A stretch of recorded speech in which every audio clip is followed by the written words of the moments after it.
A very good afternoon to all doctors and healthcare professionals. Thank you very much for joining the AstraZeneca organized Focus Plus 2020 Rethinking Diabetic Kidney Disease. It's a huge pleasure to have all of you once again joining us for an exciting discussions for these particular interesting topics anchored by our experts in Malaysia. So we are going to have a list of panel speakers that as you can see in these slides and bringing you all the key highlights on the KDIGO guidelines, the Malaysian guidelines, as well as the latest advances in the diabetic kidney disease. So a couple of housekeeping announcements before I hand over the stage to our co-chair. So firstly, your microphones will be automatically muted. Secondly, please submit all your burning questions to our expert speakers using the Q&A function in Zoom, not the chat box, but the Q&A function. Thirdly, with regards to your CPD points, MMA have kindly approved 3 CPD points for this meeting for attending doctors, whereas the Malaysian Pharmacy Societies have also provided 3 CPD points for the attending pharmacists. And how are you going to get your CPD points? We will help you to process it via manual submissions, and you should be able to receive the CPD points within 7 working days. And for all the other, for all attendees and also for speakers, we will deliver the e-certificate of attendance via email also within 7 working days. Some disclosure before we proceed. This webinar is organized under the auspices and also endorsement from the Malaysian Endocrine and Metabolic Society, Malaysian Society of Nephrology, as well as the National Heart Association of Malaysia. And this meeting is intended for the healthcare professionals for medical educational purpose only. And AstraZeneca does not engage in any promotion of unregistered products or unapproved indications. So it gives me a great pleasure to introduce to you our co-chair for this meeting. Firstly, Prof. Jaya Kanta Ranasingam, who is currently the consultant physician and endocrinologist from the University Malaya Medical Center. Prof. Jaya is also currently the council member of MEMS, and he has also participated in giving various lectures and talks pertaining to diabetes mellitus and also all the other endocrinology related disorders. The second co-chair for this meeting is Associate Professor Dr. Chow Yuk Wai, who is currently the consultant nephrologist and physician from Pantai Hospital Air Keroh. So Prof. Chow has also participated in various advisory board meetings, and he's also the expert panel for the National Hemodialysis Quality Standards. So without further ado, I will hand over the stage to Prof. Jaya as well as Prof. Chow. Over to you. Okay, a very good afternoon and a warm welcome to all attendees to today's Focus Plus 2020 Rethinking Diabetic Kidney Disease webinar series. We all know that over the past 5 years, we have seen an explosion of new information pertaining to the role of SGLT2 inhibition in cardiorenal protection in type 2 diabetic and very possibly in non-diabetic patients. And it all started off with the CBOT study, the EMPA-REC, followed by CANVAS, DECLARE, and VERTIS-CV. We then had the primary renal outcome studies, the CREDENCE study, followed by DAPA-CKD, which was published not too long ago. And at the same time, we also had heart failure outcome studies, starting with the DAPA-HF and the EMPEROR-Reduce. And therefore, the purpose of today's session is to summarize this important key message pertaining to these recent clinical trials and to also present key guidelines that have been published, which is the KDIGO guidelines, and also to touch about the current about to launch Malaysian type 2 diabetes CPG. And because it is such an important session, today's session webinar series is endorsed by MEMS and Malaysian Society of Nephrology and National Heart Association of Malaysia. And because of the importance of this session, today's session is worth 3 CPD points. But just a reminder to all delegates, everyone need to follow through the entire session before being entitled to the MMA CPD points. And also the CPD points will be processed manually. So let us now start the session by introducing the speakers for our joint plenary lecture, which will be delivered by Dr. Zanara Hussain and Professor Dr. Abdul Halim Ghaffur. These two speakers actually need no introduction. Dato' Zanaria is currently the Senior Consultant Endocrinologist in Hospital Putrajaya and the Head of Endocrinology Services in the Ministry of Health. And she's also the past President of MEMS. The second plenary speaker is Professor Dr. Abdul Halim Ghaffur, and is currently a Senior Consultant Physician and Nephrologist and Deputy Director in the National University of Malaysia Medical Center, and is currently the current President of the Malaysian Society of Nephrology. So let us just start, and I invite Dr. Zanaria to deliver the first plenary lecture, and she'll be speaking to us on diabetic kidney disease in Malaysia, a call for action, and she's going to give an endocrinology perspective, and then subsequently Prof. Hamim will come to talk about the nephrology perspective in the state of diabetic kidney disease in Malaysia. So Dato' Zanaria, the Zoom is yours.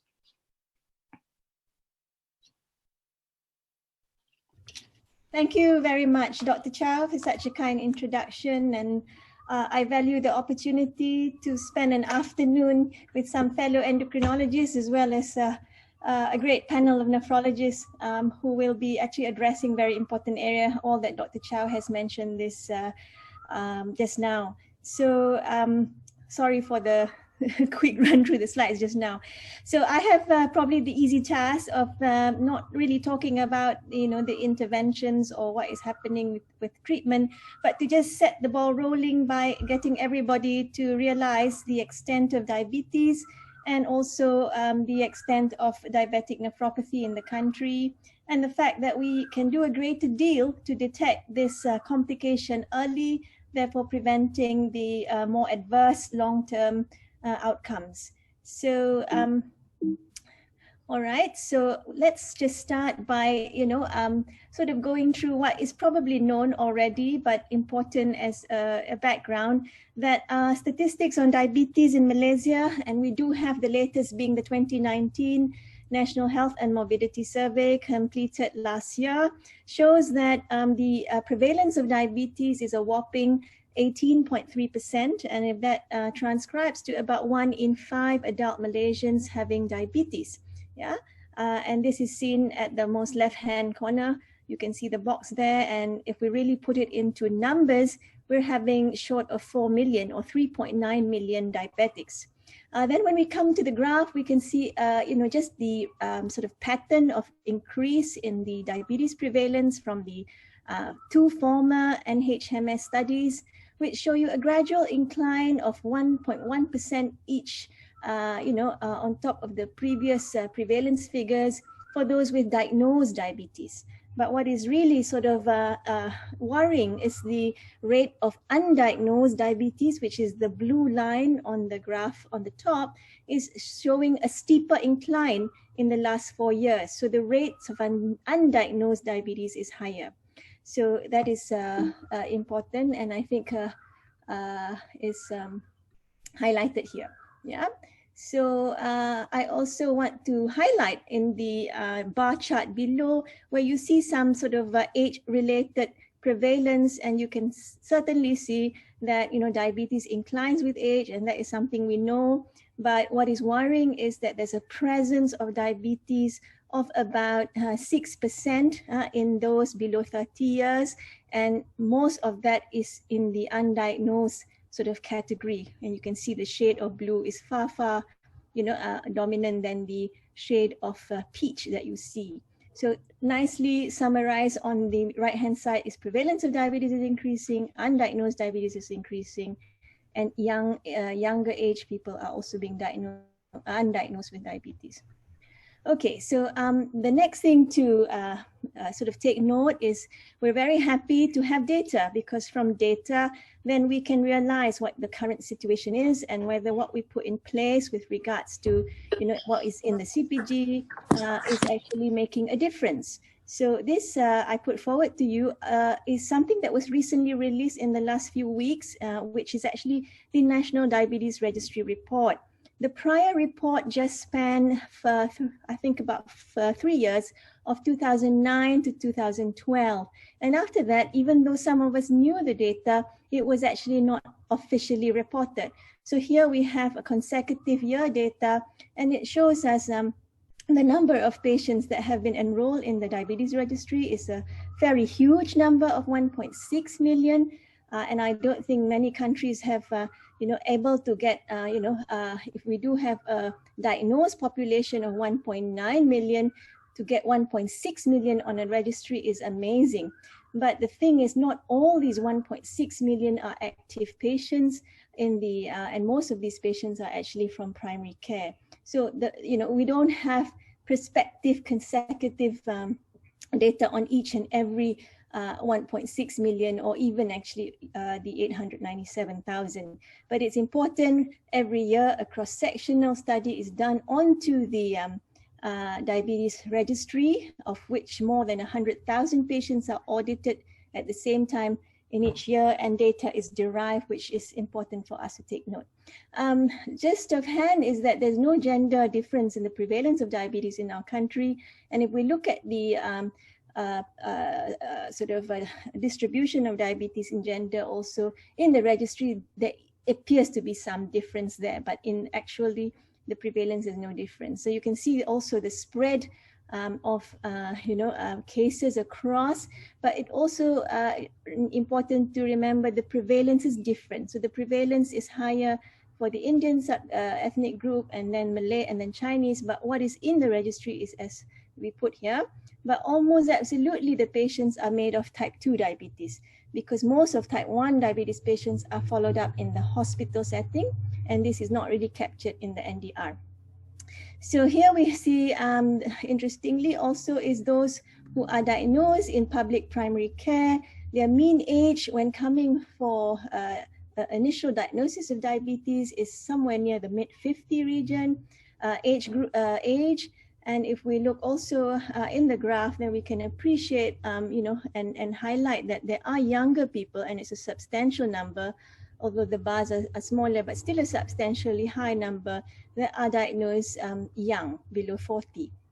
Also, we recognize that hypertension and dyslipidemia are the frequent comorbidities that occur and are taken as the cardiovascular risk factors. And we can appreciate also from the figures of how common this is in the registry. You can see an incline both for hypertension and dyslipidemia among the type 2 diabetics, followed up in MOH Clinic Kesehatan's community care. It was about less than a quarter of patients having hypertension in 2013, and at the end of 2019, the figure states there's about 4 out of every 5 type 2 diabetics managed mainly in community care do have coexisting hypertension. So that needs to be addressed and needs to be managed and treated well. And how about dyslipidemia, which was present in, just a bit more than 1 out of 2 patients. Over the years, there's a little bit of increment, and you can see that now 3 out of 4 patients that are being treated for type 2 diabetes, mainly in community clinic, also need to have their lipids addressed. Yeah. So in fact, the patients need, co-management of all these comorbidities simultaneously, which is part and parcel of what we do anyway in daily practice. Also important is just to acknowledge the complications with a special emphasis on, of course, the topic of today, which is nephropathy. And it's all color-coded in terms of line. And you can see right in the bottom where only 2% of the patients had the presence of these complications, if I can read to you, were amputations, diabetic foot ulcer, and CVA or strokes. Yeah. And then going up a little bit more comes ischemic heart disease, which in community care, it happens in about 1 in 20 patients or so. But we know in hospital care, it happens in about 1 in 10 patients.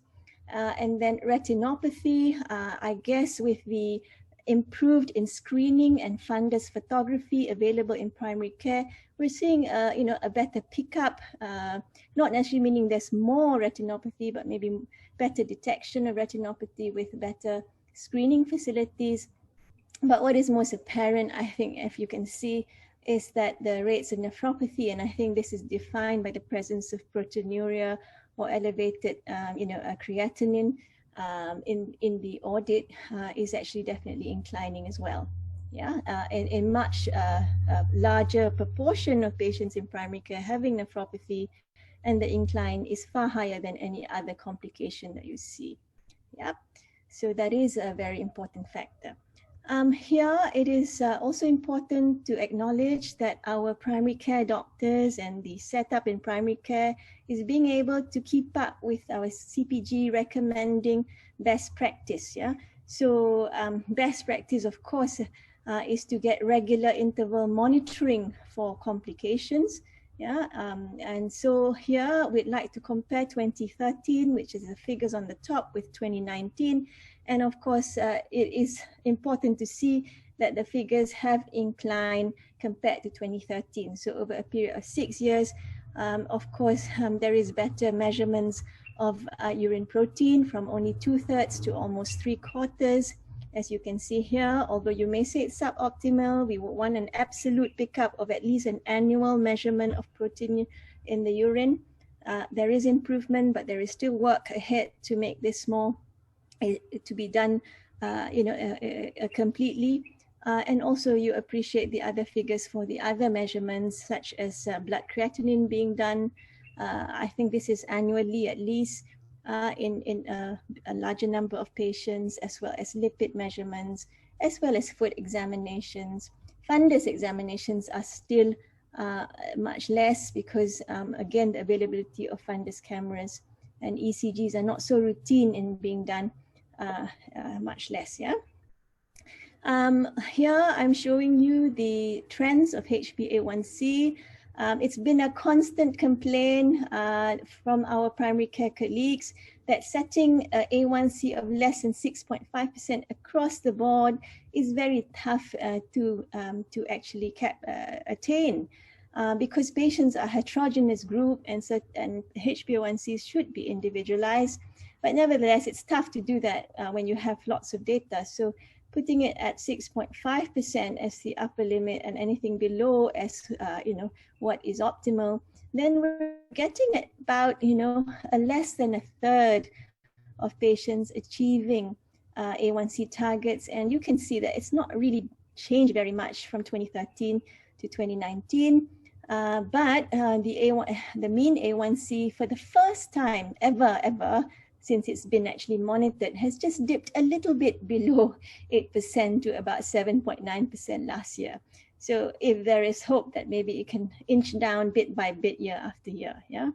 So of course, what you don't see is the proportions that are on the higher end, those above 10%, those above 9%, and those are the ones that should actually show a better decline to make a difference as well. There's a lot of figures in this table, and it actually looks at the different measurements that we have, and actually looking at the achievement of treatment targets. Yeah, so there's urine measurements, blood pressure, lipids, and all the lipid parameters, BMI, and waist circumference. Yeah. And so percentage of patients achieving this. So if we just look nicely here, it's about 2/3 that have a negative proteinuria, and actually, half or less, just about a half having a systolic at recommended target, but those were previous targets, yeah. And for example, lipids and whatnot, yeah. So nicely here, it's summarized in terms of the main. Proteinuria being negative is much less, so you can infer the opposite, that there are possibly more patients being detected positive, therefore detecting a higher rate of nephropathy. Yeah. Okay, and the next slide will also sort of nicely focus on the area of presence of protein in the urine, whether it's microalbumin or proteinuria. A little bit odd the way we're looking at it, the fact that there are less negative people. Can we then infer that there are more positive ones that are picked up within the registry? Yeah, as something that we probably can, infer. Yeah. Okay, and then quickly looking at the spread of medications so that you understand it. But of course, how we practice in government primary care might be very different than how we practice in university primary care or in private practice primary care. But this is how, and again, you know, the choice of medications do not reflect the more current anti-diabetic agents, either oral or injectables. But you can see here that metformin still holds strong and is used quite commonly. The use as SU has declined over 6 years, and probably that's because maybe the use of other agents, but particularly the use of insulin has inclined significantly. And if you look at maybe the other newer agents, we don't see as if there is so much of an incline if you were to include the SGLT2 inhibitors here or the DPP4 inhibitors here, yeah? So the access to these medicines are very restricted. In fact, there is no SGLT2 inhibitor available in primary care for the MOH. There is there are 2 DPP4 inhibitors available, and their prescription is so very much restricted and is sort of dependent on a number or quota base, yeah? So what happens, in fact, is people are on metformin, they're optimized to metformin sulfonylurea, and very often if they fail that, then the sulfonylurea might be dropped and they are then started on insulin, yeah? And despite being on more insulin, you have noticed that the A1C has not reasonably improved over the same amount of time. And a quick look at the other medicines which are important for the perspective of risk factor control. Again, nephropathy control, in particular, blood pressure and the use of ACE and ARBs put together, but mostly in primary care MOH is ACE inhibitors rather than ARBs. And we can see about 60% now having that on board. Still a low number, you know, compared to the fact that patient as 80% have hypertension. So therefore, you know, first liners for diabetics with hypertension should be an ACE and ARB. And second most is actually not far behind ACE ARB is CCBs. And then comes beta blockers and diuretics, yeah? And because these patients are mainly those without previous cardiovascular events, we see that the use of aspirin, you know, in primary prevention, of course, the safety data is not there, and the rates having use of decline compared to before from 1/4 to 1 in 5. However, again, the sort of improvement in treating lipids, so up to 80% of patients in primary care are on a statin. Okay, so I'm finally coming to an end, but what also to give perspective to the whole natural history of diabetic nephropathy. And often this sort of little diagram here is quoted, but to remind us that this was actually you know, put with reference to how it progresses in the typical type 1 diabetes, where there is, you know, at least a decade to a decade and a half, where there is progression of slow reduction in the GFR and increment in the proteinuria until the patient goes from microalbuminuria to overt nephropathy to end-stage renal disease. But this is what we don't clinically see. We don't see in clinical practice among many of our type 2s in the country, where we see such rapid, you know, decline in renal function, not like this. And so there has been some information, especially from our part of the world in Asia. I think this is from Juliana Chan's study in Hong Kong, to look at Chinese type 2 diabetic population, where there are different patterns of decline in the eGFR. And in fact, there can be some that deteriorate so fast within a period of less than a decade. And there are some that have a slower decline, as you can see here. And I'm not really sure whether we in Malaysia have data for this, which maybe our nephrologists can elaborate. But who has the more accelerated decline?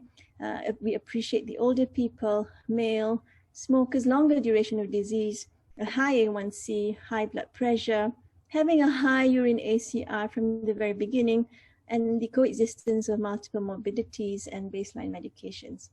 Yeah, so I think our challenge is to actually, how can we pick up, you know, these accelerated decliners early, and therefore, you know, focus on them to make a difference. Whereas if we could detect those that are not so sort of prone to a decline of eGFR over time, then we have less, you know, focus and attention on them. But it's so difficult, and we end up treating each and every one in the same way. Okay, So with that, I think, ladies and gentlemen, thank you for listening. I've given you a little bit of background to this afternoon's discussion and, highlighted the prevalence of diabetes that is continued to increase. And I heard a comment, it will continue to increase as the population gets older and the total population of a country increases. There is no way you can see prevalence of diabetes decreasing. I guess you want to see rates of complications of diabetes coming down or stabilizing. Yeah, there is a worrying increase in diabetic kidney disease patients. And we need to actually pick them up much earlier by testing them. So that's one thing to prioritize in primary care, is to test everybody early and regularly and picking up proteinuria as early as possible and having the ability to intervene and treating the other risk factors properly. So with that, thank you very much for the opportunity to be with you all this afternoon.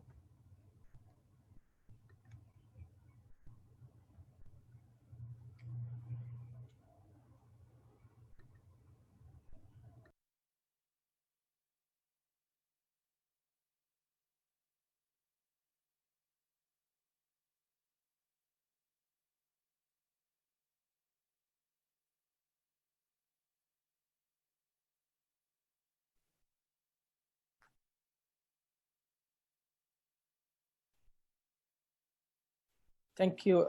Thank you very much to AstraZeneca for inviting me to speak today. Thank you very much to Prof. Chow for the kind introduction. And of course, thank you very much for everybody for joining us on Saturday afternoon. Again, we have actually a lot of meeting every weekend now. And this afternoon, we meet to talk about diabetes, kidney disease, and diabetes in general. My name is Halim, and I will speak on diabetic kidney disease in Malaysia, a call for action, and from a nephrologist perspective. I will speak more on the prevalence of diabetic kidney disease, the prevalence of end-stage kidney disease in Malaysia, and also the economic burden, the treatment burden of diabetic kidney disease in Malaysia. So this is a prevalence of CKD in Malaysia. In 2011, we had about 9.1% of nation with that CKD, chronic kidney disease, with chronic kidney disease. When we check in 2018, the number went up to 15.5%. So for the last 7 years, we see the number increase from 9.1 to 15.5%. And it's expected about 2.6 million of people, Malaysian will have chronic kidney disease. You heard from Datuk Zaniara just now that 1 in 5 adult Malaysians have diabetes now. Datuk Zaniara mentioned about many of them not sure that they do have diabetes. We see also that 1 in 2 adult in Malaysia were overweight or obese, and also 3 in 10 Malaysian hypertensive. And these all are classical risk factor of chronic kidney disease. You expect the number will increase, the larger number of individuals with have this risk factor increase, and you expect the prevalence of CKD in Malaysia will increase too in future. Let us look at incidence and prevalence of dialysis patient in Malaysia. This is from our 26 report of MDTR from 2018. You see that the number of patients on dialysis increases for the last 7 years. If you look at the data 10 years ago, it increases tremendously. And this is a new dialysis patient in blue, and the dialysis patient at the end of that year increases. So if people talking about pandemic of COVID-19, I would actually say that we're having pandemic of CKD and end-stage kidney disease for the last 10 years. This is a pandemic, and we have to do something. We all know that the main cause of end-stage kidney disease in Malaysia and also many other countries is diabetes. Although not all patients we will do biopsy, but majority of them do have diabetes. And we know that diabetic kidney disease is the main cause of end-stage kidney disease and CKD in Malaysia. And when you look at the death among dialysis patients, you see that the number also increases tremendously for the last 10 years, and the number of transplanted patients actually remain the same. So from 2000 in 2007, but now it's about 5,300 in 2016. But bear in mind that not many patients with CKD actually end up end stage. Many of them die before they reach end stage renal disease. So these all are survival. Many of them will die even before they reach end stage renal disease, before they are put on dialysis. So, but again, we can see that the number of mortality in dialysis patient increases over years. And if you look at the life expectancy of kidney disease, it can be shorter than when we compare with other cancer like prostate cancer, colon cancer. So this is renal failure, and you see that the life expectancy is lower than some of the cancer.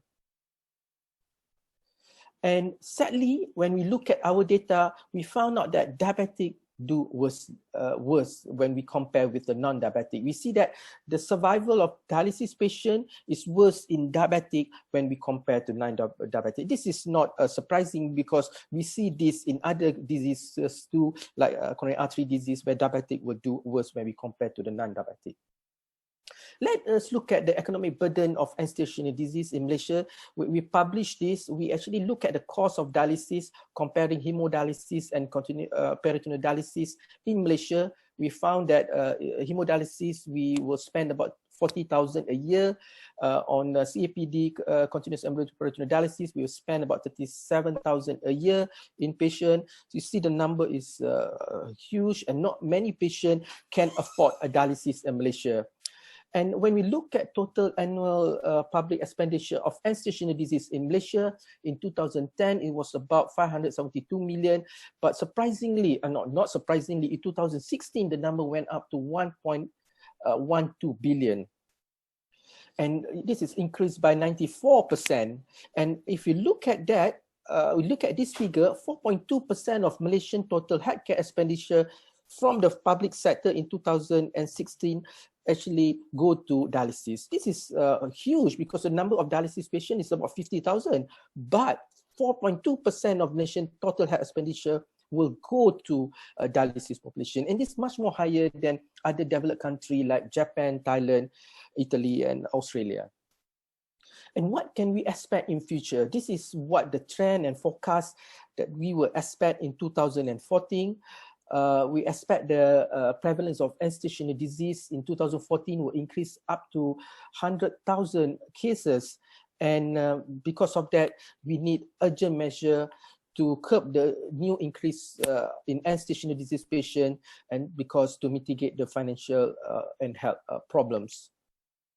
In summary, ladies and gentlemen, I've shown you that end-stage renal disease is increasing, and diabetes is the main leading cause of end-stage renal disease. Life expectancy of dialysis patient is poor, especially the diabetic population.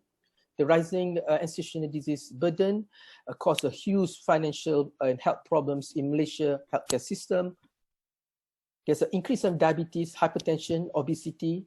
So we can expect the prevalence of CKD also will increase in future. So the greater urgency is required to stop CKD pandemic and halt end-stage renal disease in Malaysia by advocating an early prevention of risk factors such as diabetes. Thank you. Thank you, Dato' Zanaria and Prof. Halim, for the clear overview on diabetic kidney disease in Malaysia. And I hope the bird's eye view of diabetic kidney disease is able to now start the discussion further, diving into more specific topics. Is there any question? I don't think there's any question. And also due to time constraint, I think I would like to end the joint plenary session. And again, I would like to thank Dato' Zanaria and Prof. Halim again for agreeing to participate in this session. And I would then now like to hand over the entire chair to Prof. Jaya, and he will take us through to the next session. Thank you. Thank you very much, Prof. Chow, and good afternoon, everyone. I think we got a clear perspective on the burden of diabetic kidney disease. Wow, that's really heavy. And now let's dive into the clinical landscape, or what can we do in terms of improving this grave condition. So to take us through, we're actually going to go from past, present, and the future in terms of diabetic kidney disease management. And of course, the highlight, I'm really excited this afternoon because, and I think all of you, I think there are about 300 people here on this forum. I think all of you are excited to listen to our experts, especially because in this year, in 2020, recently there's been a KDIGO guidelines that has been published for the management of diabetic kidney disease. You would know that in the last 2 months or so. And you would want to hear what the updates are from that KDIGO guidelines, and also the much awaited Malaysian guidelines, clinical practice guidelines for type 2 diabetes would be published soon. I think probably end of January next year, in a couple of weeks. And we want to know from our experts this afternoon, what are the top line recommendations? I think they're going to give us a bit of a sneak peek of what those recommendations are going to be, and compare between the Malaysian guidelines as well as the KDIGO. So this afternoon, to take us through that, we're going to look at different angles of management of diabetic kidney disease. I think the 4 main cornerstones. So we have 4 experts, and then I will finally take us through a case in which I would actually discuss the case with the experts. So our first expert is none other than Dr. Alexander Tan. You would all be familiar with him. He's spent a long time in university Center with me, a very good friend, and now he's very happy in Sunway Medical Center. Nevertheless, he doesn't stop with his passion for academia. I'm very happy to see him, and I look forward to his talk. He's going to take us through the glycemic angle, looking at what, how important is sugar management, what are the caveats in terms of glycemic control with diabetic kidney disease. Followed by him would be Dr. Tan Chiang Su. Dr. Tan Chiang Su is a cardiologist who is joining us all the way from Penang. He hails from the Penang Adventist Hospital, and he is going to look at the kidney sweetheart, taking us through the connection between the kidney and the heart, how important that is. And followed by Dr. Tan would be my partner in crime, actually, I think Dr. Chow, Prof. Chow, who will take us through lifestyle management. And last but not least, would be a colleague of mine from University Malaya Medical Center who does not need much introduction, Associate Professor Lim Sukun, who is a consultant nephrologist and the head of nephrology at University Malaya Medical Center. And he's going to tell us in terms of end organ protection, what we should really do in terms of avoiding end organ damage. So without wasting any more time, I'll pass it over to you, Dr. Alex Tan. The Zoom is yours. All right, thank you very much, Jaya. Let me see if I can share my screen. So I hope all of you are able to see my screen. So yeah, I've got a very short talk, only given 15 minutes. Now, the first problem I had when I was given this is not that it's only 15 minutes. I didn't even understand what the title meant. So, it's a very good start when the speaker don't even understand the title he's given. But I'm going to try. I think it's something to do with diabetes. So here we go. So I was saying, they're saying you got to give a case study lah, right? Okay, so this is Mr. Kitson. He's 59 years old. He looks like a cat, and he works for AstraZeneca. Also hypertensive. He's on insulin, sulfonylurea. He does have diabetic kidney disease. His metformin was actually stopped. He's on stable and maximum tolerated doses of RAS blockers, so either an ARB or as well as a statin. And here are his bloods. 4 months ago when he came to clinic, HbA1c 6.9, now 6.8. GFR has dropped from 35 to 29. Urine microalbumin has gone up from 40 to 48. And then the other thing that he says, chop, let me tell you, I have been having hypoglycemia, and it's been worse in the past 1 month. So, if you look at his results, the HbA1c is more or less the same.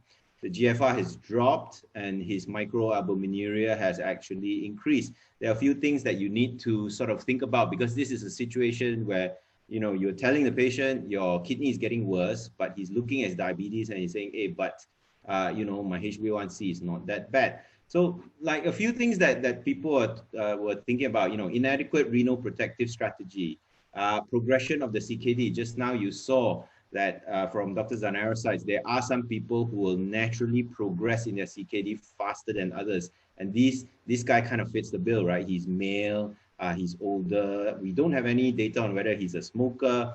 We don't have any sort of prior data before this, whether it was actually before this. Maybe the GFR 8 months ago was 29, then it became 35, then 29 again. So these are things that you need to look about. Now, one of the things is also whether or not he's actually controlled well enough, and this is part of my talk, whether the accuracy of this A1C is there. And then, of course, who's sponsoring this talk, it all comes back down to this lah. No, and then of course there are other clinical factors as well. You got to make sure that he doesn't have a UTI. You got to make sure that he's not dehydrated, etc. So these are some of the things that we do need to look at. And of course, there's this second issue. Hypoglycemia is actually a lot more common in patients with CKD, right? There are medication-related factors, and also whether or not we need to be monitoring a little bit closer. And this talk will cover some of the future, I believe, of diabetes care. So it may not be applicable to you today, but I think in future, some of the ways that we're actually going to use to monitor diabetes, it's going to change. And today's talk, I'll take you through that. So just like what Jaya said, I'm going to cover a little bit of preview or sneak peek or summary of newer guidelines.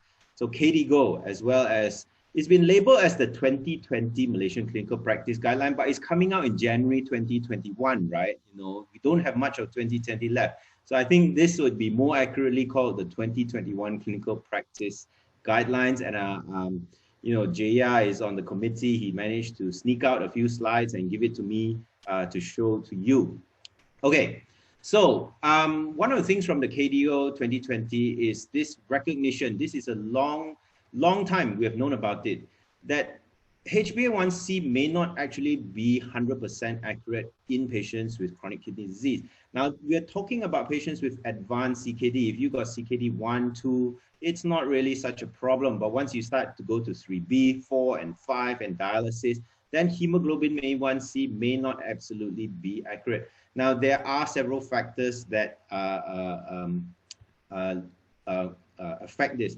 Now, one is when you have a high urea, you can have a hemoglobin that does not just undergo glycosylation, it goes carbamylation, and that actually alters the amount of glycated proportion that can bind to your hemoglobin. Metabolic acidosis also has that same problem. So what you'll find is that patients, as they are more advanced in their CKD, their urea goes higher and higher, they become more and more acidotic. They may be at risk of having a abnormally high HbA1c. So where the true HbA1c should be 7, it's actually reported as 8. But another much more common scenario in my clinical experience is an artificially low HbA1c. So a HbA1c reported as 6.5, right? But actually the true figure might be 7. And this is because of the renal anemia. This may be because when they start on erythropoietic stimulating agents, iron supplements, all these things, right? Then increase the amount of hemoglobin that they have. And so therefore, what then happens is that when the glucose binds to the hemoglobin, your hemoglobin A1c seems abnormally low. So if that is the case then, right, then the problem is, so should we still be using HbA1c? If your patients are in CKD 4 and 5, and especially when they are in dialysis, do we still need to sort of look at the HbA1c at all? Well, the thing is, the KDIGO guideline still says that, look, you still should be using it mainly because there's no superior alternative, mainly because some of the alternatives that are available, for example, fructosamine, okay, are not widely available. It's very difficult for you to access a fructosamine if you're not in a specialist center, for example, like University Malaya, okay? It is commonly available, HbA1c. It is easy to understand. It is easy for patients to understand. Patients are used to it, physicians are used to it. If I tell you HbA1c 10%, you straight away understand. But if I tell you fructosamine 353, right, would you understand what that means? So again, they sort of says that, look, you don't have a better choice. HbA1c is still the way to go to monitor your patients, but you do need to understand the caveats, which I outlined to you before, in that it may be falsely high, or in fact, more commonly, it may be falsely low, okay? So how do you maybe try and get over this, okay? Now, the KDIGO guidelines actually say that, look, if you got CKD stage 1 all the way until stage 3, you should still be doing the HbA1c. It should still be reliable. If you got CKD 4 and 5, you still do the HbA1c, but you have to understand it is not as likely to be reliable. And let me get my pointer out then they sort of say that you need to be looking at this thing called GMI. Now, what is GMI though? Okay, of course, there are issues about money as well, because if you need the GMI, it's not going to be cheap. Okay, so GMI may actually help you to readjust the HbA1c target. What they're saying is that GMI may actually give you a more accurate perspective on what this patient's glycemic control is like. And so therefore, if you have a GMI of, let's say, 8%, whereas the measured HbA1c from the lab is 6.5%, you know that you have a correction factor of about 1.5%, such that if your patient's HbA1c goes up from 6.5 to 7, it is most likely, or say 6.5 to 6, you're actually looking at an 8% go down to 7.5. This is what they're actually saying. So what exactly is this GMI? GMI is something that you get from continuous glucose monitoring. Continuous glucose monitoring is either in two forms. One is what they call flash glucose monitoring, which is the Abbott Libre device, which they attach to the back of their triceps, and they are able to flash and get data on what their glucose is doing. The other is a glucose sensor, which will measure their glucose every 5 minutes, which is attached to their abdomen, and that is from Medtronic. Now, I have to say that the Libre has not officially been launched in Malaysia, but I do have patients who get their stock either from overseas, the closest being Singapore. I have patients from Australia and UK. Their children send over the Libre to them. And this is one of the downloadable views that you can get from the Libre. And you can actually see that in this, the GMI for my particular patient here is given as 6.8%, right? So it's in the same units as the HbA1c. So you automatically are able to understand that this is a HbA1c alternative, right? The number is exactly the same. If I say you have a GMI of 7.5%, that's like similar to saying a HbA1c of 7.5%, except that the GMI is not lab measured. The GMI comes from your CGM, from your continuous glucose monitoring. These people typically wear their glucose monitors for between 1 to 2 weeks, right? And it is continuously measuring their glucose. And based on that, there's a formula for them to calculate an anticipated HbA1c, an estimated HbA1c. But we don't dare to call it an estimated HbA1c, because then your patient becomes confused. When the lab HbA1c does not gel with their CGM HbA1c, they become all confused. There's a lot of sort of questions being asked. So what people have now turned it into is this word GMI, glucose management indicator, 6.8%. Of course, your AGP, your ambulatory glucose profile, gives you a lot more than that, right? One of the useful things is also now in the future, I'll talk about it a bit later, is looking at time in range. And you do need to try to get your time in range to be about 70% in range, but also avoid time below range, as well as have some metrics for time above range. There is also, of course, looking at the amount of variability. You do need to target the variability to be less than about 35%, okay, because you don't want your glucose to be swinging wildly. Then, of course, if you really want to go into the details, you have day by day glucose patterns and curves. So you can see that my particular patient, right, these zones in yellow is when she is hyperglycemic. Those zones which are in red is when she's hypoglycemic. And you may be able to detect a pattern, and you may even be able to discuss on a day-by-day basis what actually went right, what actually went wrong. Okay, this is a slightly different ambulatory glucose profile, but I'm showing it to you that other companies, it's not just the Libre. In this case, this is from a Dexcom Clarity that one of my patients who's from overseas, stuck here because of the MCO, has, and you can see that his GMI is 7.9%, right? It's all in American figures. His average glucose is about 11, standard deviation is about 5 point something, and again, time in range. Okay, so I think this is going to be the future of how you can actually measure your glucose a lot more accurately than a HbA1c, especially in the background of patients with CKD. So now we come back to Mr. Kitson, right? We have identified that maybe the HbA1c may not be entirely accurate. Of course, you need to look into other factors such as UTI, whether he's passing a stone or something like that as well. Okay. Now, the issue of hypoglycemia as well. Now, the lower HbA1c is, of course, the more you may want to worry about whether a patient is hypoglycemic. He's also on both an insulin and an SU. Again, these are things that will put him at greater risk. People with chronic kidney disease are going to be at an increased hypoglycemia risk in itself. Why? Well, because there's a lack of renal clearance of exogenous insulin, right? Injected insulin needs to be cleared by your kidney. And when your kidney is sick, your kidney is unable to clear the insulin, then of course it hangs around for a lot longer and your risk of hypoglycemia is also greater. Of course, uremia will also affect your appetite and your anticipated ability to eat one bowl of rice. Halfway through that bowl of rice, you know, your uremia is there, you're not able to finish. Guess what? The insulin is already inside, but you're not finishing the meal that you anticipated. You already injected 10 units for one bowl of rice, but you only ate 1/4. You are going to have hypoglycemia. And then of course, you get, you know, I have patients who are told as well, you know, they have reached this stage where they have dietitians telling them that they cannot eat potassium. They have dietitians telling them that they cannot eat protein, or rather the amount of protein that they eat. You know, patient came back one day and says, my dietitian's telling me to eat matchboxes. Okay, so, and then compounded with that is all this kind of carbohydrate issues. So yeah, there is that increased risk of diabetes with DKD. Then there's of course glucose variability.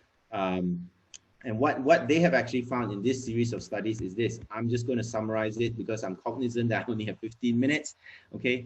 Is that you really need to have stable glucose control over a longer period, right? One HbA1c at any one point in time means nothing if it's just one HbA1c, right? Especially if you kind of think that the HbA1c is not going to be reliable. So what this is all saying is that if you have got high variability in your HbA1c, that means sometimes your HbA1c is 6.5 and sometimes your HbA1c is 12, right? You are still going to do badly, okay? That one HbA1c needs to stay low for a consistent length of time in order for you to have a retardation in your DKD decline. So going back to the KDIGO guidelines, right? They're sort of saying that CGM might be the way to go.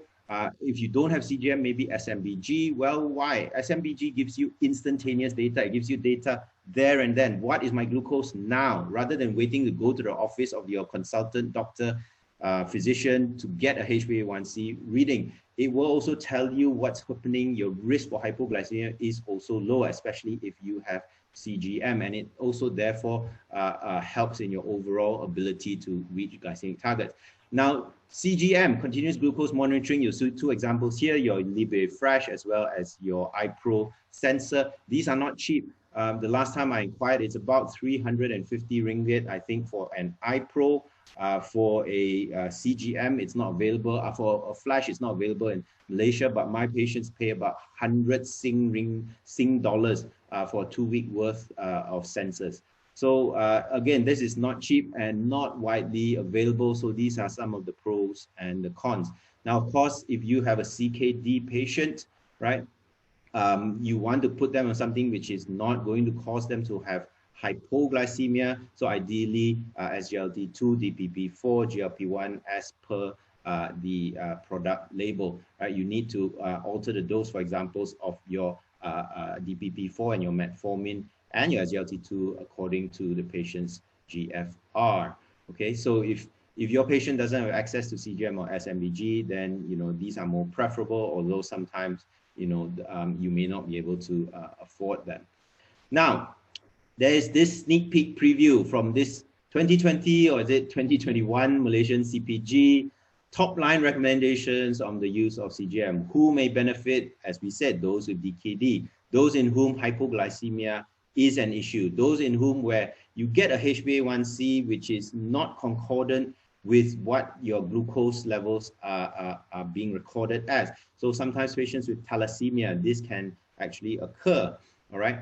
And I think this part was written by Fush, Dr. Fu Siu Hui, and she's actually basically recommending a target time in range of more than 70%. This is basically following the international guidelines on time in range and the use of CGM. This is a new topic, a hot topic for diabetologists.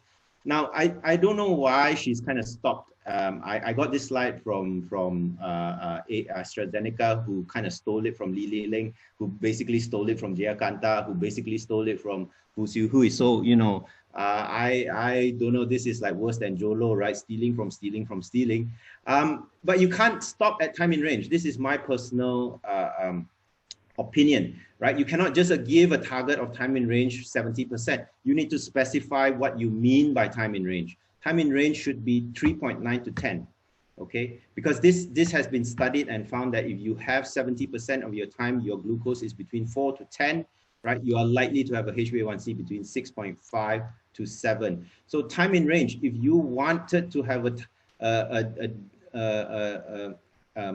you cannot just say TIR, you have to specify, because different countries have different targets, right? So that's why some CGMs actually don't specify what the target range is, right? So in this case, they're using sort of mainly American consensus, which says go from 70 to 180, which is 3.9 to 10. You can sort of say that your target range is lower. You might want it, for example, if you want a tighter,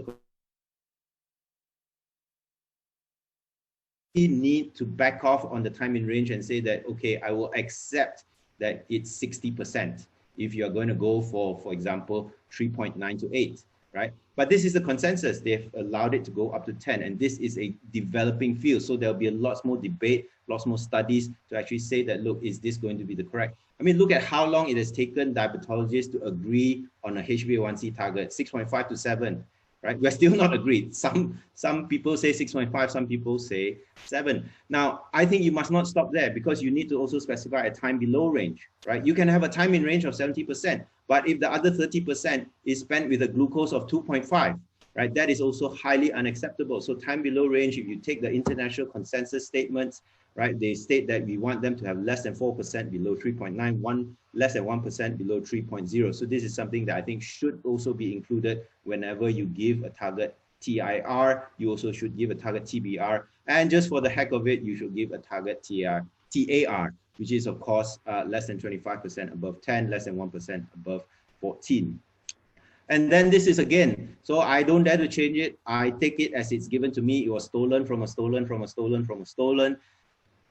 Overall recommendation for type 2s, HbA1c recommended target. I did not alter this at all. It's been given to me like this, 6 to 7%, not 6.5 to 7, 6.0 to 7%. And I mean, I don't know. I haven't heard of any other people actually putting figures out like this, but you know, there it goes. Sounds very SP Chanish, but anyway, yeah, this is what we recommending for the 2021 or 2020 guideline. Again, you'll see here more figures for you to remember. You already have to remember time in range, target range, time below range, time above range, and now you're fasting 4 to 7, postprandial 4 to 8.5. So this may become confusing, because if you use CGM, your target range is between 3.9 to 10, and you need a TIR of 70. But if you're using just good old blood glucose, then these are your targets according to the 2020 guideline. This isn't necessarily, to me, an update. This is already in the older guidelines, which is basically to say that when you diagnose someone with diabetes, they all need lifestyle modification. And as their baseline HbA1c goes higher, or their baseline glucose is higher, you need to have combination therapy. Monotherapy is not going to be enough. And you can see all the various combinations which are available to you. Flipping back to the KDIGO guideline, you can actually see that this is, again, not something new. If you have patients who are frailer, sicker, iller, have poorer life expectancy, don't go so hard with them on their glucose control. You can accept a HbA1c of all the way to 8%, right? So this isn't something necessarily which is new. Now, KDIGO basically has got some changes to their guidelines with regards to medications. So when it comes to metformin, of course, lifestyle therapy is important, but when it comes to first-line therapy, they say metformin and SGLT2 inhibitor, right? And you do need to reduce the dose once your GFR gets less than 45. Once your GFR is less than 30 or you start dialysis, you need to discontinue the metformin. SGLT2 inhibitor, if your GFR at baseline and you sort of diagnose them, your EFG GFR is already low, do not initiate and discontinue it if your patient is going to start on dialysis. Then later on, these are the order in which, these are some of the alternatives. If you look at the Malaysian CPG, they do actually specify and look at patients with DKD as well. Again, metformin is the first line. You can see up here, all right? And again, half the dose when you reach CKD3, stop when you reach CKD4, 5. Now, one thing different is SGLT2 inhibitors. Now, this is a preferential drug already. It's above all the rest. So the order in which this is displayed is important for the Malaysian CPG. That means after metformin, the next thing you need to be thinking about is SGLT2 inhibitors. And I highlight this in red, is to stop when initiating dialysis. The previous belief and practice was that once you have a GFR less than 30, or some people GFR less than 20, they would not initiate an SGLT2 inhibitor. But here they would stop an SGLT2 actually, sorry, right, as per the label. But in this CPG, you do not stop even if your GFR drops below 30. You stop when dialysis is initiated, which is something new and upcoming. So yeah, okay. Patients with DKD, high risk of hypoglycemic variability. The KDIGO guidelines comes from America. They say use CGM because it's more accurate. You can help to avoid hypoglycemia. The 2020, I don't know, 2021 Malaysian CPG, right? 70% TIR CGM. All talk only lah. How many patients can get CGM, right? It's not widely available in the country. And there you go, glycemic target and control. I didn't talk about the legacy effect, but one of the things that, I showed that patient early on, Mr. Kitson, his glucose is declining despite a good HbA1c. And if you take the good HbA1c as being accurate, one of the reasons might be because he's only recently attained a good HbA1c. What you see today, the amputation that you see today, the ulcer that you see today, the DKD that you see today sometimes is not a reflection of what glycemic control occurred today. It's a reflection of what glycemic control occurred years before this, right? So again, that is another thing that we need to look at. We need to prevention is always better than cure. And I do believe my time is up. So thank you very much. Pass the floor back to Jaya, I think. Yeah, I'll stop share now.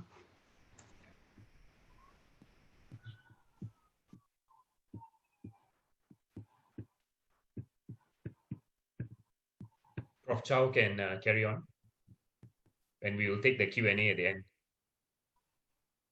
Okay. I'm going next. Okay. Using food to treat diseases has been around since the time of Hippocrates. And if you look at the Malaysian Diabetes CPG 2021 guidelines, you would then clearly see that the foundation of treatment of diabetes still involves lifestyle modification. And even international guidelines like the ADA EASD guideline, again, the same thing. A comprehensive lifestyle cannot be overemphasized. I mean, the importance of lifestyle needs to be emphasized. The KDIGO, again, similarly, still recommends that lifestyle modification is at the foundation of treatment of patients with diabetes and chronic kidney disease. And they have a few recommendations that we will be discussing about later on. So lifestyle intervention remains important. The problem is that we are not doing it sometimes out of futility. We think that probably the patient would not comply with lifestyle modification. We think that it is not a durable method of achieving glycemic control, and therefore sometimes we don't emphasize lifestyle modification or intervention. But I would like to share with you that it is important. Together with medication, optimal therapy can sometimes be achieved. So let us now go to the nutritional therapy aspect of patients with diabetes. You might want to ask, actually for a diabetic patient, what is the best diet that one can follow? Would it be a low carbohydrate ketogenic diet, Mediterranean, vegetarian, low fat, DASH diet, a paleo or a caveman diet, or intermittent fasting? Is there any particular diet which is superior in trying to reduce the HbA1c? Essentially, the summary slide is that anything also boleh, but there are a few key common factors that you need to tell your patients. You have to always tell the patients to emphasize on non-starchy vegetable, minimize adding sugar and refined grains, and choose whole food over highly processed food. And at the end of the story, the most important take-home message is reducing the overall carbohydrate, which has the most evidence for improving glycemic control. And in some patients, you also need to sometimes recommend low or very low carbohydrate eating plans for patients who are not achieving glycemic targets, or those who wish to reduce anti-diabetic medications. This is also just to show, and usually I tell my patient to taking rice, for example, increasing white rice consumption increases the risk of you getting diabetes, and each additional serving of rice has an 11% increment of the relative risk of developing type 2 diabetes. The other risk factor that is so important in the management of diabetes and diabetic kidney disease is weight reduction. And again, the 2021 Malaysian CPG guideline on the management of diabetes have spoke and written about the weight management aspect in the management of diabetes, and they have highlighted very low caloric diet. And they also have said that if you actually make your patient lose about 15 kilograms of weight, it is possible to actually cure diabetes and therefore induce diabetes remission. But however, I think that we should also know that actually most of the other diabetes guidelines are quite consistent in terms of weight reduction recommendation. If you look at the American Diabetes Association recommendation, they recommend about a 5% weight loss among patients with type 2 diabetes. And of course, if you can get a 15% weight loss, that is even better. Obesity is an extremely important problem among Malaysians because 84% of Malaysians with type 2 diabetes are obese, and most of these patients have abdominal obesity. And this is a summary slide again to show that weight is an extremely important independent predictor of end-stage renal disease. And this slide essentially shows that increasing body mass index increases your risk of developing end-stage renal failure down the road.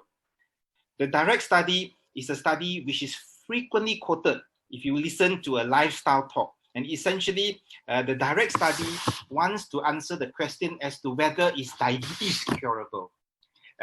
This study was published about a year ago, more than a year ago. It recruited patients who are either overweight or obese and quite newly diagnosed diabetes with an average HbA1c of about 6.5%, with a primary outcome of 15 kilograms or more of weight loss. And therefore, hence, most of the international diabetes guideline, including the Malaysian guidelines, would recommend this 15 kilogram magic number, all due to the direct study that I'm going to talk about now. The second outcome is remission of diabetes, meaning to say how many of these patients after losing weight can actually have their diabetes cured. And this is just a summary slide to show that this study focuses on the use of total dietary replacement with meal replacement. And if you see in the first 12 to 20 weeks, this patient could lose about 15 kilograms of weight. And the important take-home message is that in those who actually had undergone the intervention group, about 24% of them achieved a 15 kilogram or above weight loss, 0% in the control group. And more importantly, if you look at the interventional group, about half of them have their diabetes cured at 12 months, as compared to only 4% in the control group. But more importantly is to actually note that there is a gradient rate of diabetic remission at 12 months with increasing weight loss, which means to say the more weight that you lose, the chances of your diabetes remitting at 12 months becomes significantly higher. And if you lose 15 kilograms or more, you have an 86% chance of your diabetes being so-called cured or diabetes remission. And is it durable? They have done a 2-year follow-up study, and they found that at 2 years of study, about 70% of them are still in remission. Unfortunately, many of you also know that lifestyle intervention has got its limited due to poor adherence, and many of these lifestyle interventional studies show no effect on cardiovascular outcomes. So therefore, many of these lifestyle intervention needs to be supplemented with drug therapy and even bariatric surgery. And this is just to show you that these are FDA-approved anti-obesity medication. We have liraglutide and orlistat. The FDA have got 2 others being approved. And just to give you a summary slide, that drug therapy sometimes is required on top of lifestyle modification to actually cause weight loss, diabetes prevention, and induce diabetes remission. But the most robust data is always in the field of bariatric surgery, where you get about 2/3 of your patient achieving complete or partial remission of diabetes. And also very important data to show from the STAMPEDE study results, bariatric surgery reduces macrovascular complication and microvascular complication. So not only that you achieve weight loss, your diabetes actually remitting, you actually improve in terms of your macro and your microvascular complications. And this is just a summary slide. And you might want to ask, so if I want to lose weight, so what is the best diet to actually lose weight? So essentially, you see generally, if you look at this summary slide, the one which is going to be more robust in making your patients lose weight is actually ketogenic diet. Of course, the bariatric surgery is the most robust. You can get up to 30 kilograms of weight loss with bariatric surgery. Then the next question is, what about diabetes? Which diet actually gives you the best HbA1c change? And the answer is actually the ketogenic diet and the Mediterranean diet. And again, the bariatric surgery is always superior than lifestyle dietary recommendation, where you can get up to a 2.5 to a 3% reduction in HbA1c with bariatric surgery. And lastly, which is the best diet to induce diabetes remission? And of course, the direct study is the best way to actually induce diabetes remission. Again, bariatric surgery is also extremely effective in actually inducing diabetes remission. What about the KDIGO recommendation? The KDIGO has dedicated chapter 3 into lifestyle intervention in the management of patients with diabetes and chronic kidney disease. They advise that your patient should be eating more vegetable, fruits, whole grain, fiber, legumes, plant-based protein, unsaturated fat, and nuts. They should take less processed meat, less refined carbohydrate, and of course, try to avoid sweetened beverages. Then they come into specific recommendation on protein intake, where they actually recommend that you actually not take excessive protein, limiting it to 0.8 grams per kilogram of body weight per day in patients with diabetes and chronic kidney disease before dialysis. And the reason is due to the fact that the nephrology community always are aware that high protein intake is para bagus. So that is very, very easily seen among carnivorous animals like our tiger. And these nephrologists, and like me now, know patients to see what they do. And when they are actually having so much time, they go and actually biopsy the tigers. So this group of German nephrologists, when they are running out of work, nothing to do, they go and find the tigers and they biopsy.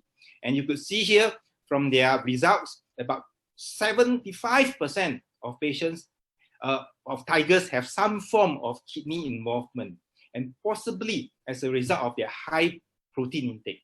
And this is a Singapore study published in the JASN not too long ago, essentially saying that the more red meat that you take, your possibility of actually survival from a renal perspective, that means renal survival, actually is less as compared to if you take less red meat.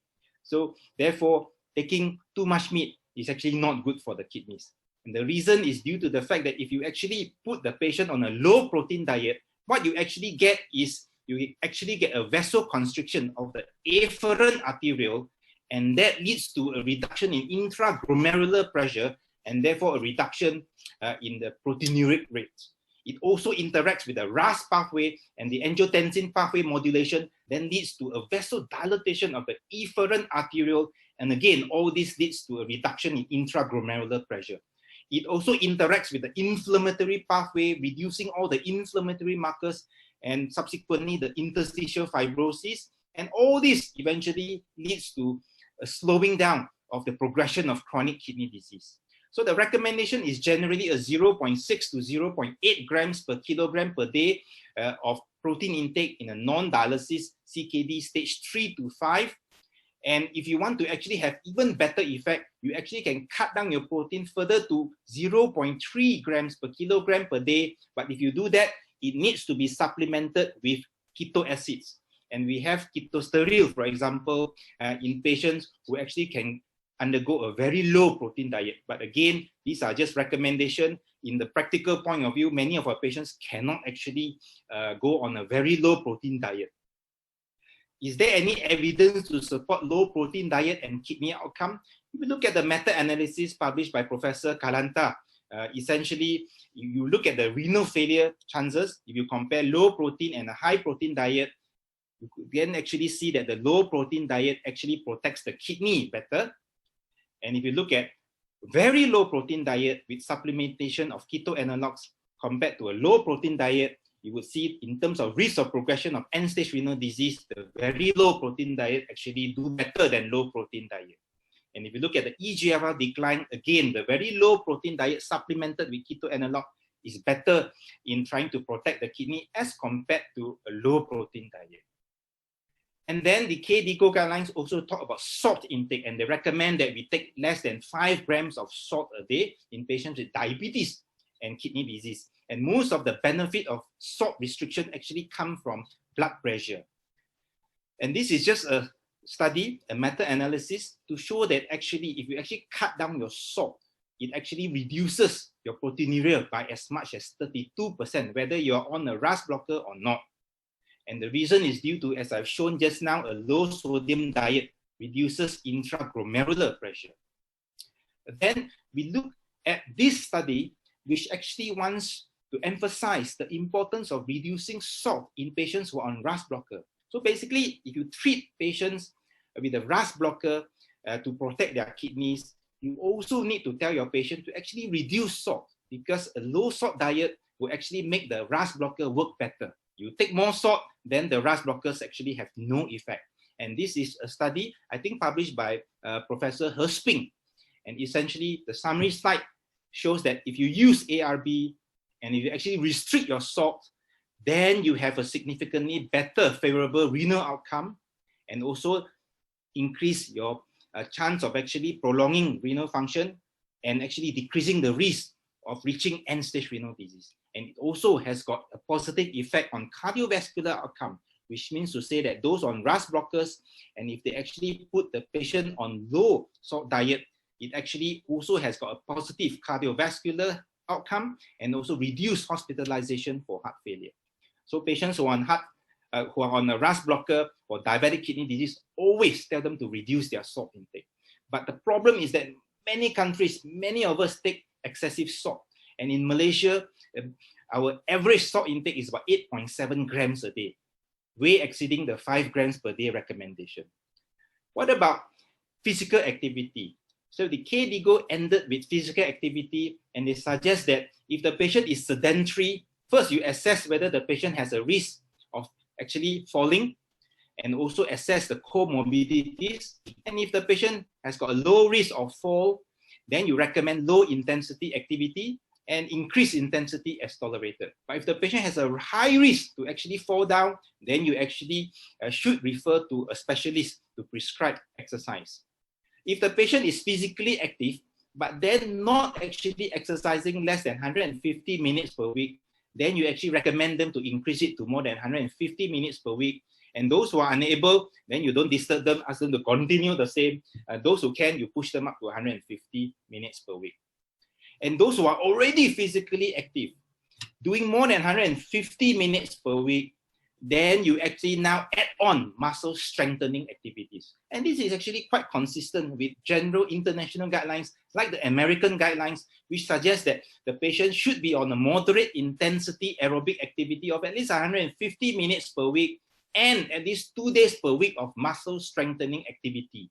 And that's the amount of physical activity a patient with diabetes should be receiving. But if young patients with diabetes and kidney disease, if they are young and they're healthy and they can go further, you can actually recommend them on vigorous intensity aerobic activity. And if you do that, you can save time. You can actually cut down the exercise to just only 75 minutes a week.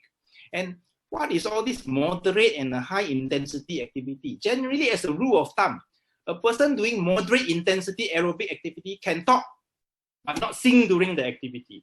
A person doing vigorous intensity activity cannot say more than a few words without pausing for breath. So you want to know whether you are doing moderate or high intensity activity. This is just the top test that you actually can apply to yourself or to the patient. So in summary, lifestyle intervention remains the first and the foremost priority in the management of diabetic kidney disease. And this is recommended not only by KDIGO, not only by the Malaysian CPG, but most of the international guidelines. Carbohydrate restriction is still the cornerstone of achieving good glycemic control, and weight reduction is a risk factor that needs to be emphasized because it is possible to not only bring down your sugar to target, but also induce diabetes remission. And not to forget on salt reduction of less than 5 grams a day, And in patients with chronic kidney disease, stage 3 to 5, pre-dialysis, you actually should advise that they should not be on an excessive diet. And the recommendation is a low protein diet of 0.8 grams per kilogram per day. And at the end of the day, practice what you preach. And thank you very much.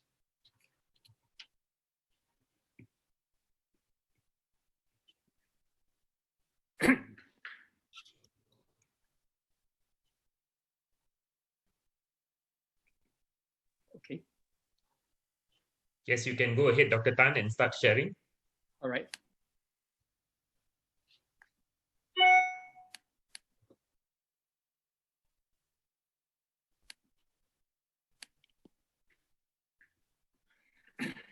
Thank you, thank you, Professor, for your kind introduction, and thank you, AstraZeneca, for your invitation. I'm Dr. Tan Chiang-Su from Penang Adventist, and being the only cardiologist in the panel, I'm going to aim the kidney sweetheart with precision.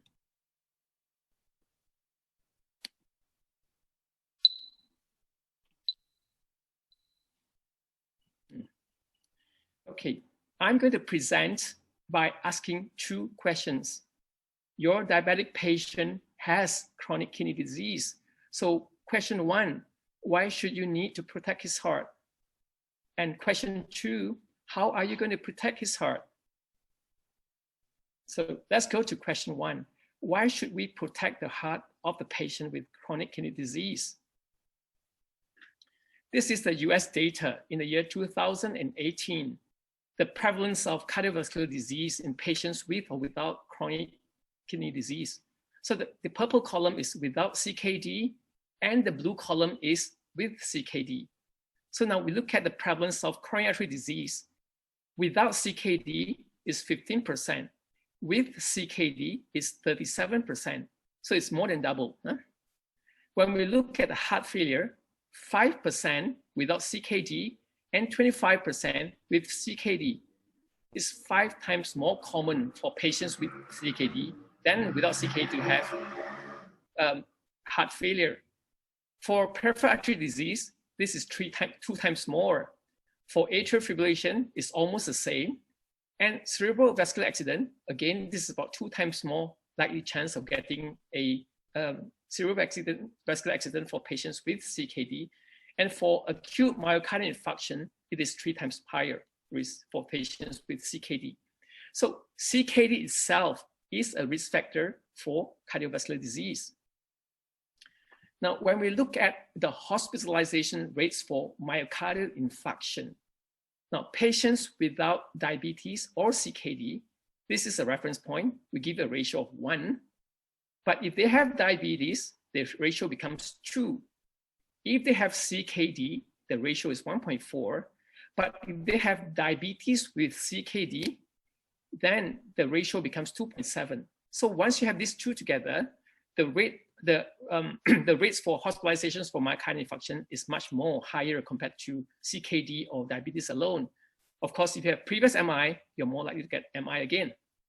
But when you look at the all-cause mortality reference point, ratio of 1 with no CKD or diabetes, but with diabetes, the mortality is higher, 1.4, and for CKD is 1.3. But when you have diabetic kidney disease, the ratio becomes 1.8, and is even higher than those patients with previous MI. Now, among all the cardiovascular complications in diabetic kidney disease, perhaps heart failure is the most common, and this is shown in the RENAL study. And you know, RENAL study is the losartan study. You can see that MI, the incidence is about 7%, but for heart failure is 13%, stroke about 6%, and CV death is about 11%. Now, IDNT trial using irbesartan, again, is almost like a mirror image of RENAL. For altitude study, they're using aliskiren. You can see that although heart failure incidence is not as great as RENAL or IDNT, but heart failure is still the most common CV complications for patients with diabetes and kidney disease. Now, we know that heart failure can be divided into 2, heart failure with reduced ejection fractions or HFrEF, or heart failure with preserved ejection fractions or HFpEF. Now, if patients they don't have any CKD, the incidence of HFrEF and HFpEF over the period of 12 years is only about 2%. But if they have CKD, the incidence of HFrEF or HFpEF becomes more than 4%. And once they develop microalbuminuria, the incidence of HFrEF or HFpEF is even higher. Now, without microalbuminuria, the incidence of HFrEF and HFpEF is about 2%. But if they have microalbuminuria, the incidence of HFpEF is 4%. And if the incidence of HFrEF is 6%. Now, we often think that CKD patients will eventually develop end-stage renal failure, they undergo dialysis and die. But in fact, most patients did not die because of end-stage renal failure. If we look at this data here, over the 5-year period of time, the purple area is dialysis, and only about 12% of CKD patients undergo dialysis. But 33% of patients actually die before they undergo dialysis. When we look at the cause of death among the CKD patients, stage 4, infection, perhaps is there. Cancer is an important cause. Other causes is like this. But so CVD, they account for about 45% of death at CKD stage 4. We know that kidney and CV diseases are closely interconnected in type 2 diabetes.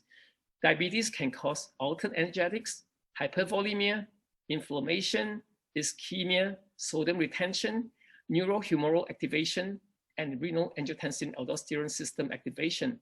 And all that can affect the kidneys and can affect the heart. So renal and cardiac systems should be considered together. We call it cardiorenal syndrome. And that's the reason why that for diabetic kidney disease, we have to protect the heart. So we go to question number 2. How are we going to protect the patient's heart? We look at the guidelines. Again, you know, the 2 top guidelines that we're going to mention this time is the KDIGO and the Malaysian guideline. The KDIGO 2020 CPG for diabetes management in chronic kidney disease. Just now we mentioned the first tier for all patients. We have got to control the sugar, of course, and we've got to control the blood pressure and the cholesterol. Dr. Chow mentioned about the dietary control, smoking cessation, and exercise. And all these are extremely important. Equally as important is the regular screening for cardiovascular complication, such as heart failure. An echocardiogram will be useful. Ischemia, simple stress test will be useful. Arrhythmia, and ECG. Then for most patients, we go to tier 2. We're talking about metformin and SGLT2 inhibitor for CKD, type 2 diabetic CKD patients. So long as the eGFR is more than 30, we should be using SGLT2 inhibitor plus metformin, and renal angiotensin aldosterone system inhibitor for patients with albuminuria and hypertension. These are the ACE inhibitor and ARB. So why ACE inhibitor or ARB? Because of the effects on mortality and hospitalizations for heart failure. We know in the SOLVE study in 1991 using enalapril for heart failure patients, they are divided in 2 groups, enalapril versus placebo. And over the period of 48 months, we look at all-cause mortality. There's a 16% reduction in all-cause mortality in favor of enalapril versus placebo. CHARM alternative study is for ARB using candesartan compared to placebo. And over the period of 3.5 years, there is a 30% reduction in CV death or hospitalizations for heart failure in favor of candesartan. What about SGLT2 inhibitor for diabetic kidney disease patients? Again, because of the CV death or hospitalizations for heart failure. This was shown initially with Credence study using canagliflozin. And the study populations were 100% type 2 diabetic. They were divided into canagliflozin versus placebo. And over the period of 42 months, there is a 31% reduction in CV death or hospitalizations for heart failure in favor of canagliflozin. DAPA CKD trial came out this year using dapagliflozin. And very interestingly, look at the study population. 68% were type 2 diabetic and 32% were non-diabetic, but they were given dapagliflozin versus placebo. And over the period of 28 months, there is a 29% reduction in CV death or hospitalizations for heart failure in favor of dapagliflozin over placebo. And the p-value is highly significant. One of the highlights that was being mentioned in the ESC 2020, just about 3 months ago, is the EMPEROR-Reduce study using empagliflozin, another SGLT2 inhibitor. Now, EMPEROR-Reduce study, the trial design is almost the same as DAPA-HF using dapagliflozin. And interestingly, when you look at the eGFR, whether the eGFR is less than 60 mils or eGFR is more than 60 mils, there is a significant reduction in CV death or hospitalizations for heart failure in favor of SGLT2 inhibitor, empagliflozin or dapagliflozin. When we compare EMPEROR-Reduce trial versus DAPA-HF trial side by side, now EMPEROR-Reduce trial using empagliflozin, and look at that, 50% of the study populations were type 2 diabetic, 50% were non-diabetic. For DAPA-HF, 45% type 2 diabetic and 55% were non-type 2 diabetic. So they were randomized to SGLT2 inhibitor versus placebo. When we look at the CV death or heart failure hospitalization, for EMPEROR-Reduce, the hazard ratio is 0.75. So empagliflozin reduced CV death or hospitalizations by 25% compared to placebo. For DAPA-HF, the result is exactly the same. But when we look at the individual outcome for heart failure hospitalization, for EMPEROR-Reduce, the hazard ratio is 0.69. And for DAPA-HF, it's identical, 0.7. But when we look at the CV death, for DAPA-HF, the hazard ratio is 0.82. So dapagliflozin reduced CV death by 18% in favor of dapagliflozin versus placebo. But for EMPEROR-Reduced, the hazard ratio is 0.92. Although there is a tendency for empagliflozin to reduce CV death, but it did not achieve statistical significance. And the result is the same in all-cause death. Why is there a discrepancy between the two? Perhaps the study populations, the baseline characteristics is a bit different between the study populations. We can go into that in greater detail if there's time. But we go to tier 3 right now. We mentioned about tier 1 and tier 2. Now we go to tier 3. Tier 3, the KDIGO mentioned aspirin. Then aspirin should be used lifelong if the patient has atherosclerotic cardiovascular disease. If they have heart attack or stroke, they should be given aspirin lifelong. But if they do not have ASCVD, but they have other risk factors, you can consider giving aspirin as for primary prevention.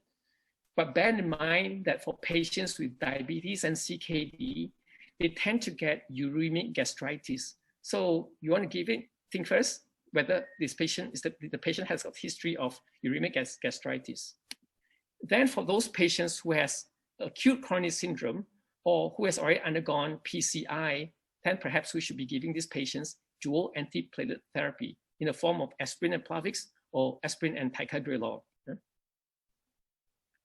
Now, with pleasure, I'd like to also to share with you the updates on the Malaysian guideline, and this one will come out perhaps early next year.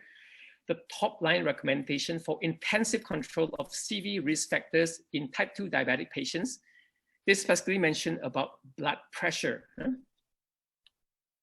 For patients with established coronary artery disease, we try to keep the blood pressure between 130 to 139. And for diastolic blood pressure, ideally should be between 70 to 79. Now, in certain trial, they've already mentioned that if you achieve the target blood pressure less than 140, as compared to less than 120, less than 120 did not give rise to further benefits. And once your systolic blood pressure is well controlled, and you drop the blood pressure to below 70, sometimes they have got this J-curve phenomenon. Certainly that for diabetics, if the blood pressure is less than 120 on 70, sometimes they are associated with more adverse CV outcomes like heart attack and stroke. Now, patients without coronary artery disease, but with high risk of stroke or diabetic kidney disease, then we try to keep the systolic blood pressure between 120 to 129. Not easy for diabetic patients, kidney disease patient. And also diastolic blood pressure, again, we try to achieve between 70 to 79, ideally not 70. Why a lower systolic blood pressure? It's because we try to reduce the risk of stroke and albuminuria.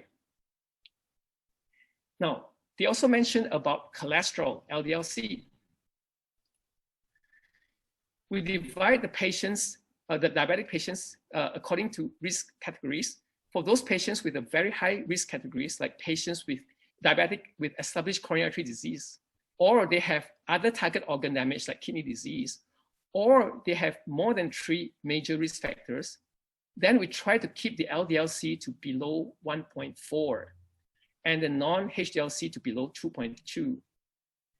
If they belong to the high-risk group, these are the patients diabetic with a duration of more than 10 years without target organ damage and any other additional risk factors. We try to keep the LDL-C to below 1.8 and the non-HDL-C to below 2.6. And if they belong to the moderate risk categories, these are the patients less than 50 years old with type 2 diabetes of less than 10 years of duration without any other risk factors. Then we try to keep the LDL-C to below 2.6 and the non-HDL-C to below 3.4. This is keeping in line with the ESC guideline. So in summary, patients with diabetic kidney disease, they have high risk of CV events and mortality. And among all the CV complications, perhaps heart failure is the most common in diabetic kidney disease patients. KDIGO 2020 CPG on diabetic management CKD recommends a very comprehensive care to reduce the cardiorenal complications in diabetic kidney disease patients. And this is done by multifactorial approach to target CV risk factors, regularly screening for CV complications, and the use of SGLT2 inhibitor and renal angiotensin aldosterone inhibitor. And our Malaysian top-line recommendation actually mentioned a strict target intensified control of risk factors such as blood pressure and LDL-C. Thank you.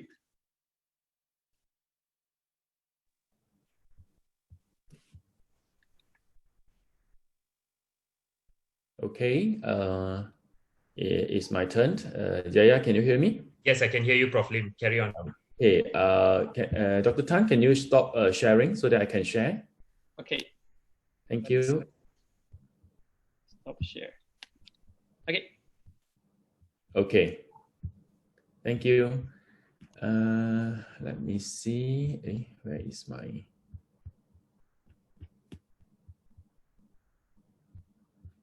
Hold on.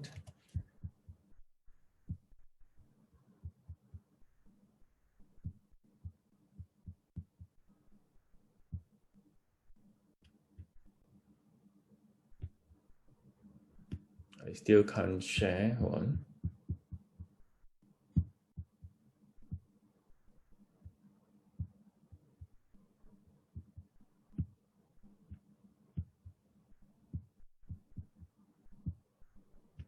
Okay. All right. Can you see the slide?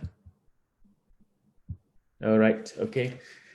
All right. Good afternoon, everyone. I'm Sukund. Thanks, AstraZeneca, for the invitation. Thanks, everyone, for attending this webinar. Thanks to Yok Wai and Jaya for chairing. So I have 50 minutes. So I'm going to...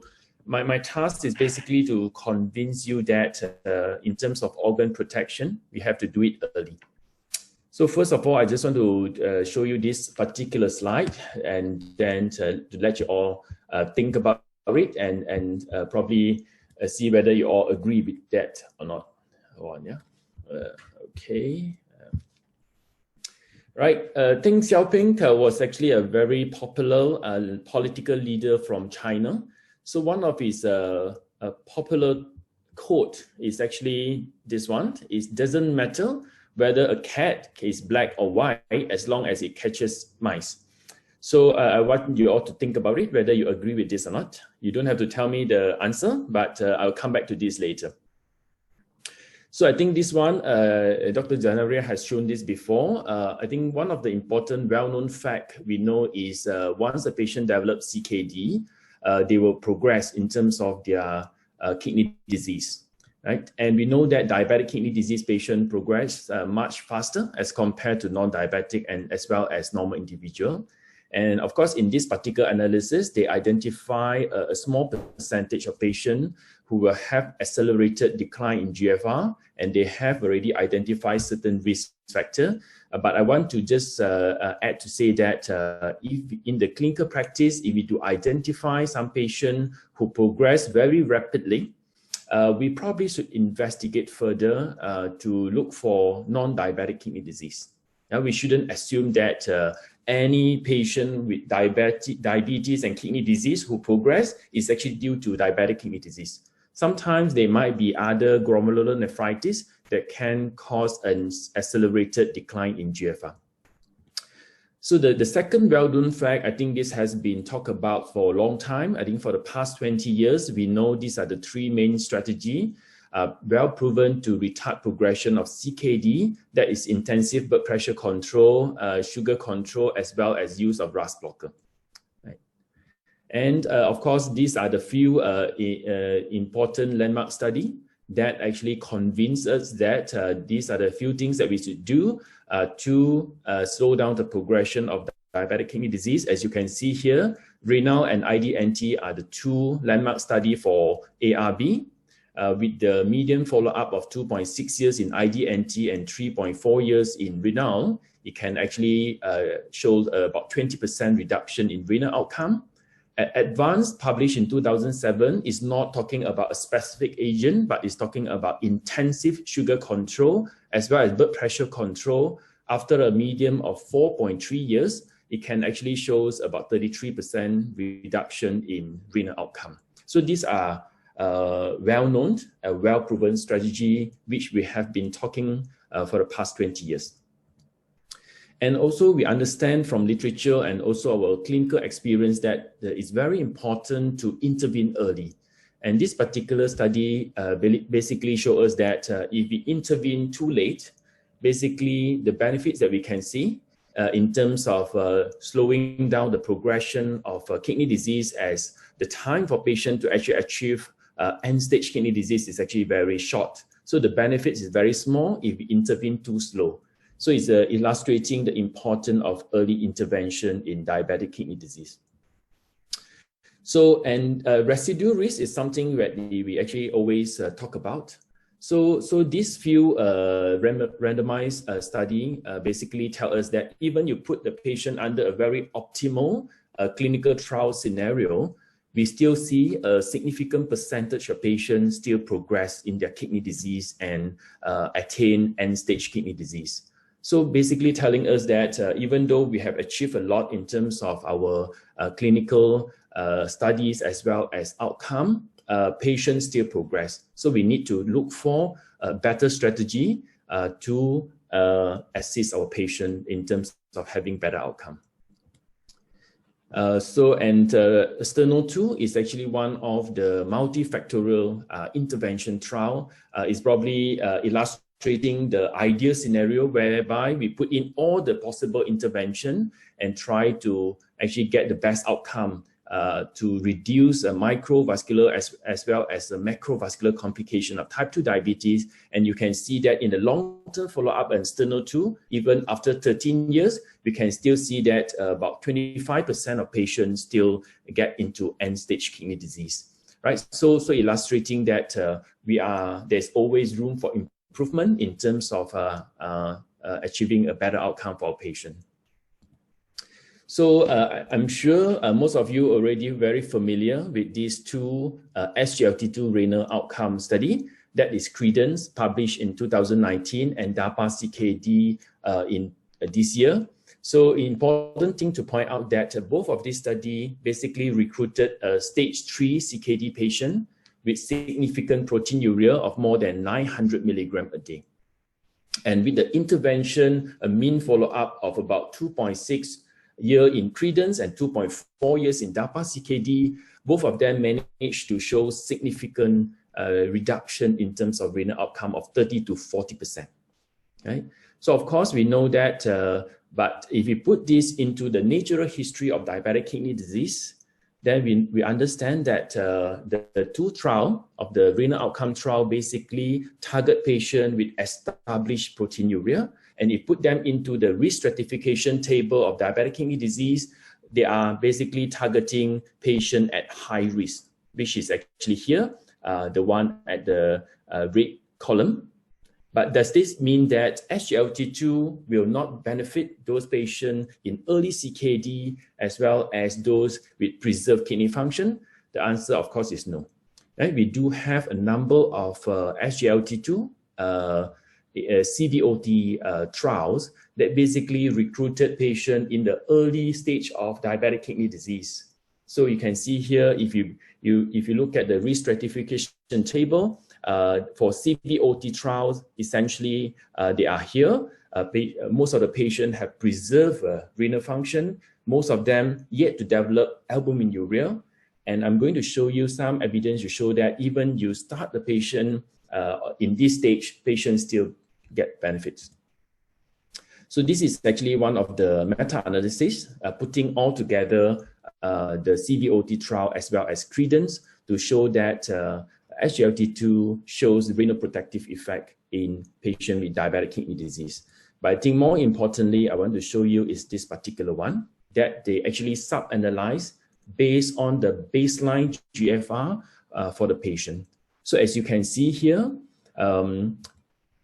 SGLT2 is not only beneficial for those with the already established CKD with the eGFR of less than 60, but if you look at this analysis, the renal protective effect of SGLT2 seems to be greatest in those with preserved renal function, highlighting to us that probably the best time to start this drug is probably in the early stage of diabetes. If you look at the analysis based on the baseline albuminuria, you can actually see the similar trend, whereby yes, in patients with established albuminuria, SGLT2 does actually show benefit, but even with patients with normal albuminuria, it seems that the renal protective effect is actually the best. Right? So if you sub-analyze the patient based on their cardiovascular status, you can see that not only patients with established cardiovascular disease benefit from SGLT2 in terms of their renal outcome, even in patients who have yet to develop cardiovascular disease, you can still see a significant reduction in renal outcome. So if you put this into a bigger picture, talking about primary prevention as well as secondary prevention for kidney, of course, when we talk about primary prevention of kidney, we are talking about patients who are yet to develop CKD, defined by the eGFR less than 60, who are yet to develop albuminuria. You can see that for in terms of renal disease, SGLT2 has been well proven, not only in secondary prevention, but also in primary prevention, right? So I won't touch on the cardiovascular part for my talk, yeah? All right, so if we put all these things together, then we can actually have an overall view in terms of the proven strategy now in terms of diabetic kidney disease. So important thing to point out here is for Credence and DAPA-CKD, almost 100% of patients has been on optimal dosage on RAS blocker. Basically telling us that even though a patient has been on RAS blocker, by adding in an SGLT2 with the median follow-up about 2.4 to 2.6 years, you still be able to reduce the renal outcome by 30 to 40%. And to me, this is actually very significant. And we have been searching for the intervention for the past 20 years. And of course, this has been shown many times, but I just want to point out to you that in the current KDIGO guideline, SGLT2 has been put in the same level as a RAS blocker. And of course, we know all the trial for SGLT2, it has been built on an RAS blocker means patient has to be an optimal dose of RAS blocker and with the SGLT2 as an add-on therapy. So some might actually ask, does it mean that if a patient is actually not on a RAS blocker, if you put on a patient on SGLT2, they might not benefit? Of course, we do not have a specific trial designed for that purpose. But if you look at this particular meta-analysis, about 20% of the patient in the DECLARE, in the CANVAS, as well as EMPA-RECT, they were not actually on RAS blocker for various reasons, the most common being hyperkalemia. So in this particular analysis, you can see that even on patient not on RAS blocker, putting them on an SGLT2 still give them a renal benefit about 30%. Of course, statistically, it was not significant. Mainly it's because the event rate was too low and the number was too small. But the trend is actually very consistent, favoring SGLT2 inhibitor. So basically, tell us that if you have a patient who cannot tolerate RAS blocker, either it's because the blood pressure is too low or because they have hyperkalemia, it's not wrong to actually give them SGLT2. They still benefit from that. So just to put two guidelines side by side and just to search for comparison purpose. So you can see that KDIGO has actually put SGLT2 in the same level as metformin. I think Alex just now highlighted that in these two guidelines, one of the recommendation is not just when to start, but also when to stop. So in terms of when to stop, KDIGO actually recommended that you don't really have to stop SGLT2 if the patient has been on it, even when the GFR is less than 30. I think many people actually have the query in terms of why the recommendation is that. I can tell you is because in the design of the Credence study, the patient was not asked to stop their SGLT2 even though their eGFR was less than 30. Right? So that was the basis of the recommendation of the trial of the CPG to actually based on that. Of course, I myself would hope that we can actually have more evidence into that to illustrate that even the patient have a GFR of less than 30, if you continue SGLT2, patient can still benefit from renal as well as cardio outcome. All right. So similarly, our Malaysian guideline also made the similar recommendation to say that you do not really have to stop SGLT2, I suppose, following the international guideline. So finally, I just want to come back to my initial slide to come back to the same question, but if you put into the context of a type of the anti-diabetic agent, do you agree that if Deng Xiaoping tell you that it doesn't matter what anti-diabetic agent you choose, as long as it can lower sugar control, it can lower sugar level.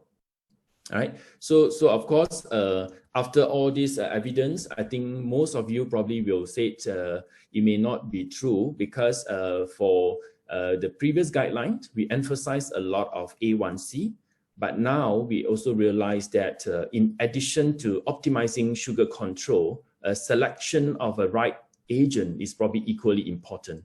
And I think the important paradigm shift in terms of management of our diabetic patient is we probably have to ask ourselves, do our patient actually need organ protection? So if the answer is yes, then we probably have to think about whether this is talking about secondary prevention or primary prevention. Then the answer will be very clear. What are the agents you need to choose in terms of optimizing the patient condition? And I think renal protective effect of SGLT2 has been shown even in patients with preserved renal function and with normal albuminuria. So highlighting the importance of early intervention. And this paradigm shift has been reflected in all the international guidelines as well as our local CPG. So with that, thank you very much for your attention. I'll be happy to take any question. Thank you very much, Prof. Lim and the rest of you. So I'm sure you would all agree that the last 1 hour has been quite power-packed. All of these experts, you heard from nephrologists, you heard from the endocrinologists, and you also heard from the cardiologists.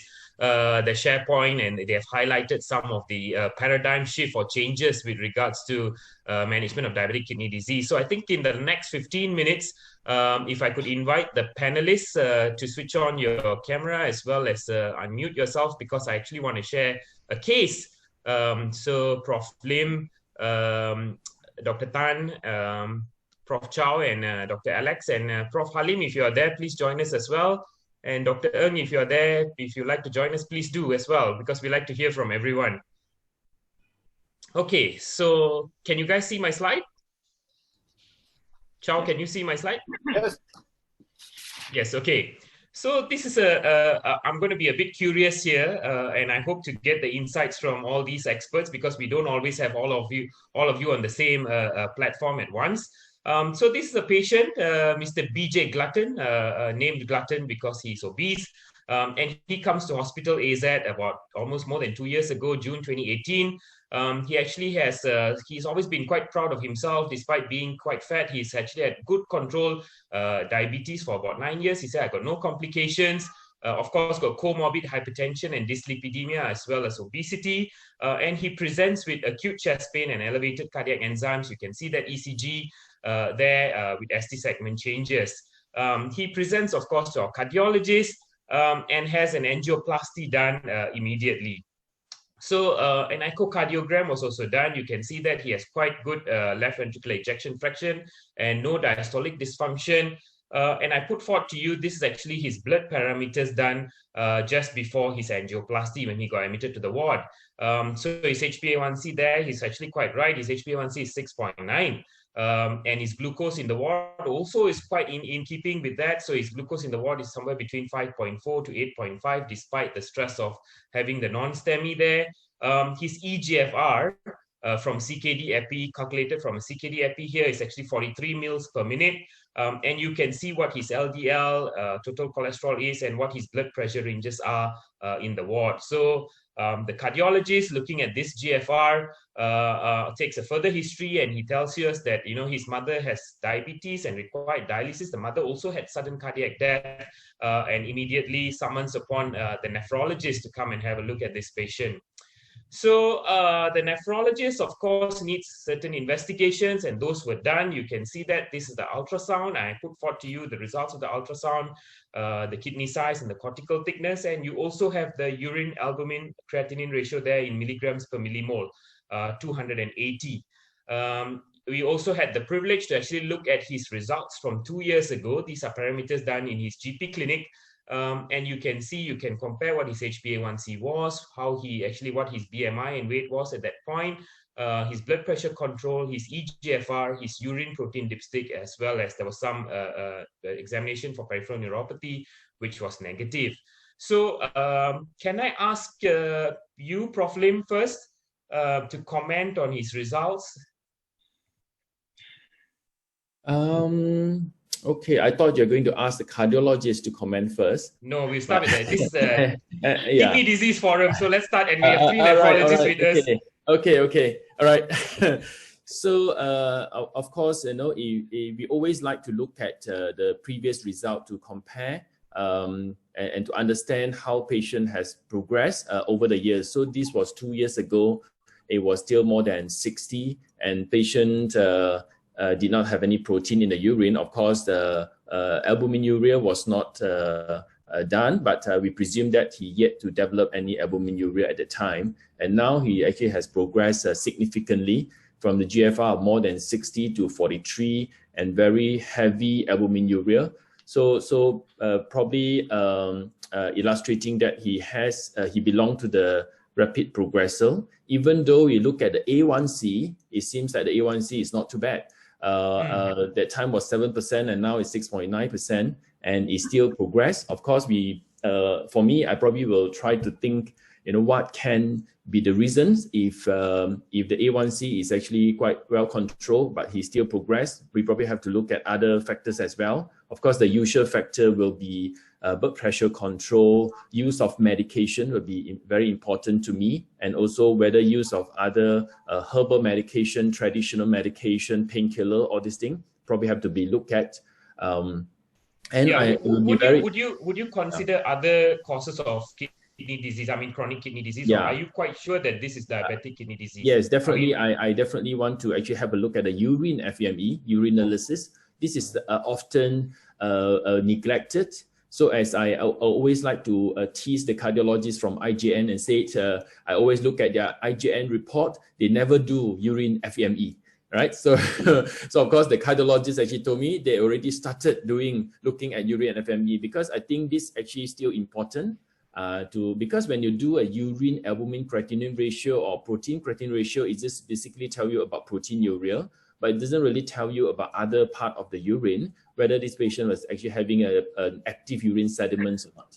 So I think having a urine FME will be useful. And definitely I want to look at other organ damage, target organ damage, to actually support to say that, yes, this particular patient progressed in the kidney disease is because of diabetic kidney disease and not due to others. Yeah. Right? As I actually pointed out in my lecture, when you see a patient who progressed rapidly, we probably shouldn't just attribute all this to diabetic kidney disease, even though we have actually biopsied quite a number of patients who actually progress very rapidly, and a lot of them actually turn out to be diabetic nephropathy. So that is true. But we can't assume for when we come back to individual patient.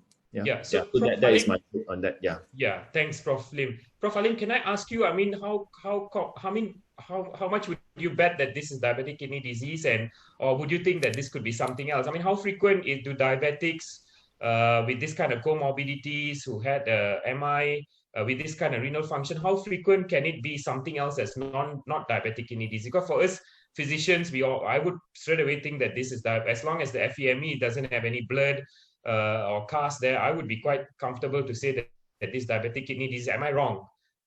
You are correct, because I still think the most likely cause is diabetic kidney disease. But as Prof. Sukun mentioned just now, this is rapid progressor. The definition is if it's more than 5 mils per minute increment per year. So this is more than 5 mils per minute increment a year. So still a rapid progressor. So we have to exclude other causes that cause this rapid progression of CKD. We have to look at, most of the time they will take some traditional medicine or painkiller because of their gout. And like Prof. Sukun mentioned, that most of the time we will actually biopsy this patient because it is quite fast from EGFR more than 60, maybe 80 before that, and now only 43. We will but is there any limitations with this MDR? Because I see results MDRD more than 60, and does that give a false sense of reassurance? Because it could be 61 or 62 or something like that, and now it's CKD epi and the GFR is 43. Not much different, actually. To tell you the truth, there are some limitation of MDRD, but CKD-EPI actually derived from MDRD. So I'm not terribly worried and say there's wrong in the calculation. There are some limitation in elderly and or young population, but I trust the result that is EGFR 2 years ago was more than 60. And as Prof. Sukun said, that most of the time we will actually advise for biopsy, and we have to look at the urine FME again, how much RBC the patient has, give us some suggestion whether this is GN. And I actually agree with Prof. Sukun too. I think they did a study before to show that this patient, I think Prof. Sukun did a study, they biopsy patients, and most of the time still turn out to be diabetic kidney disease. Right, but we still biopsy because some of them is not diabetic kidney disease. We found out something else, but it was too late for us to do anything. Okay. So is there, Prof. Chow, can I ask you, is there a message to GPs out there? I mean, if your urine dipstick is negative, would you recommend that they must do a microalbumin, or because you might be missing microalbuminuria, or you think this is adequate?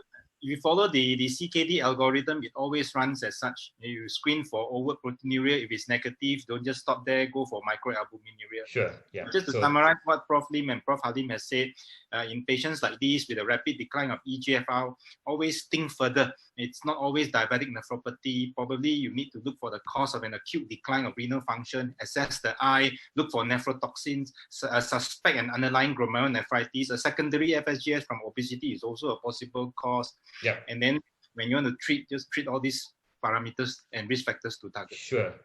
Okay. Jaya, probably I just comment on the EGFR part.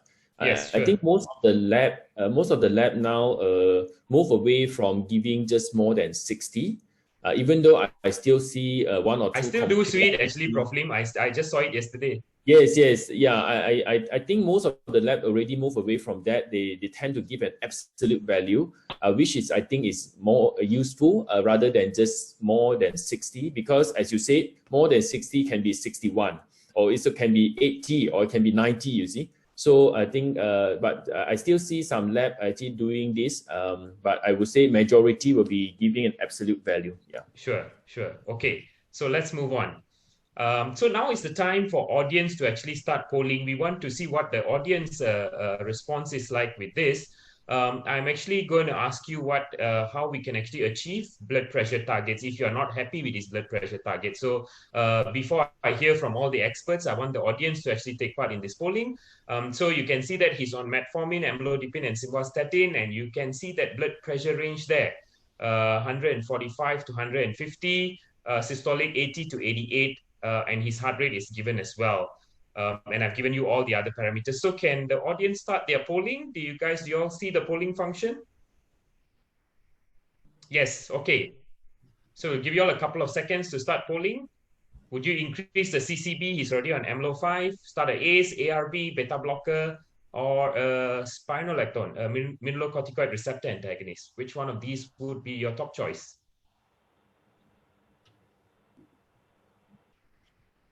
Prof. Jaya, let me know when I would need to stop. Sure.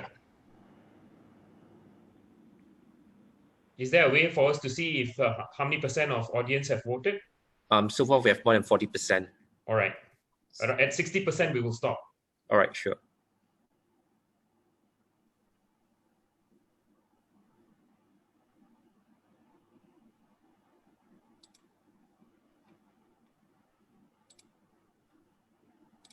Okay, so can we have a look at, okay. So the most preferred option is actually an ACE inhibitor followed by an ARB. But about 10 of them actually want to increase the CCB, and a small percentage, maybe about 3 or 5%, you can see there, actually choose between beta blocker and MRA. So Dr. Tan, can I ask you in terms of his blood pressure? So you are, assuming you are the cardiologist who is managing him, are you quite happy with his blood pressure post-angioplasty? Obviously not, because okay. 130 to 139 if possible. So I would personally choose an ACE inhibitor or ARB. The idea is to protect the kidney, and it is very good to reduce the blood pressure. So this is what I would do, even though that the EF is about 60%. So your blood pressure target is systolic 130 to 139. Would you go lower than 130? Well, sometimes between 120 to 130. Would you get to that? Would you want to get to that range? Yes, I totally forgot that he has got diabetic kidney disease. 120 to 129. Thank you. Okay, Prof. Lim, can I hear from you in terms of blood pressure target? And yeah, I definitely agree with Dr. Tan. But I'm just curious that Dr. Tan, your just now you mentioned ACE or ARB. Do you have a preference? Because I have the impression that cardiologists always like ACE and nephrologists always like an ARB. That was going to be my next question. Yeah, because and the endocrinologists choose, eeny, meeny, miny, mo. No, I thought cardiologists will give this Entresto straight away. Yeah. Superpower is extra power. Ejection fraction is good here. Yeah, ejection fraction is very good.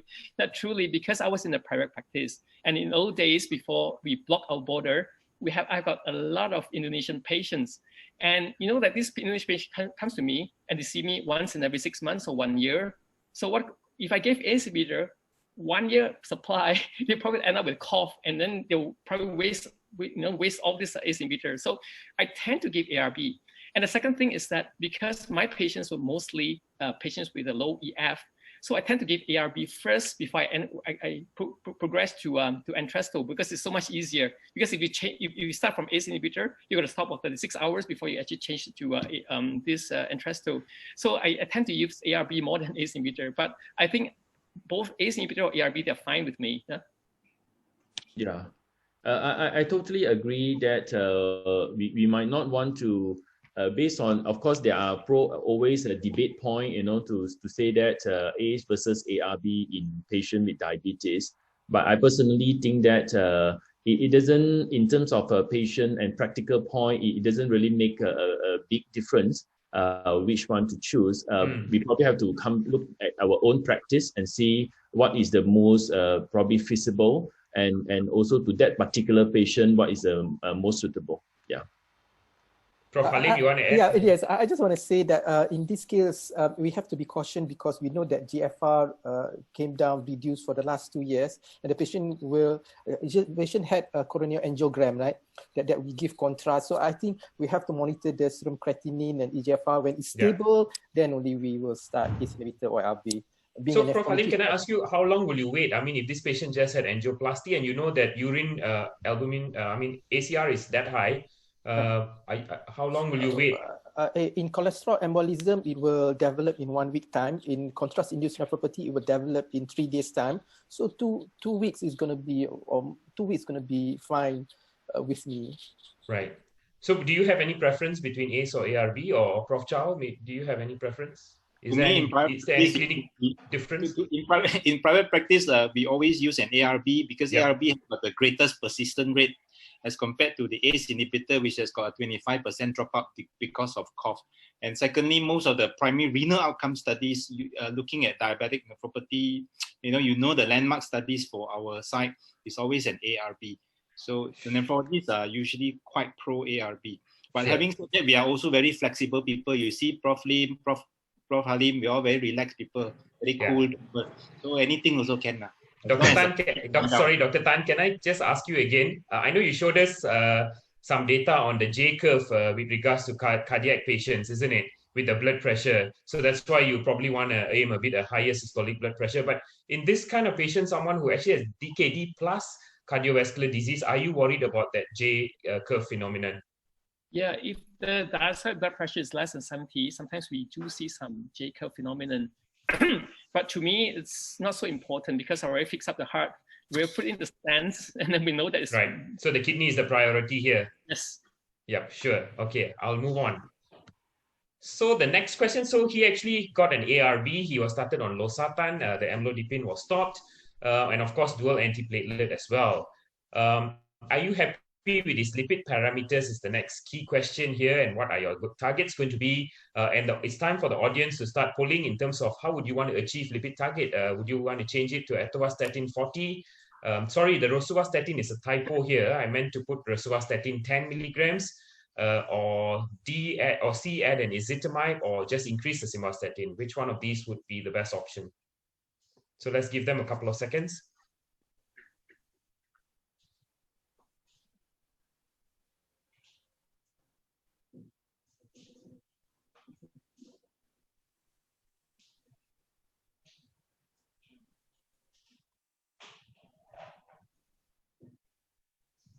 Kitson, can we have the polling results? Okay, so the top choice is, of course, to change to atorvastatin 40. That's about 46%, about 34% actually want to give, sorry, Rosuva is actually 10 here. I meant to put Rosuva 10. About 18% actually say add ezetimibe to simvastatin. And of course, very minimal, just 2 people thought that simvastatin should be increased to 80. So of course, Dr. Tan, let's ask you, since you had done an angioplasty for this patient, what would your LDL target be? Oh, naturally, less than 1.4. Okay, and how often, I mean, are you able to achieve that kind of targets? Do you think this patient would be able to achieve that kind of target? Yes. We'll try with the atorvastatin 40 milligrams. And if it's not any better, it's not less than 1.4, I'll add ezetimibe 10 milligrams. And I'll make sure that it does.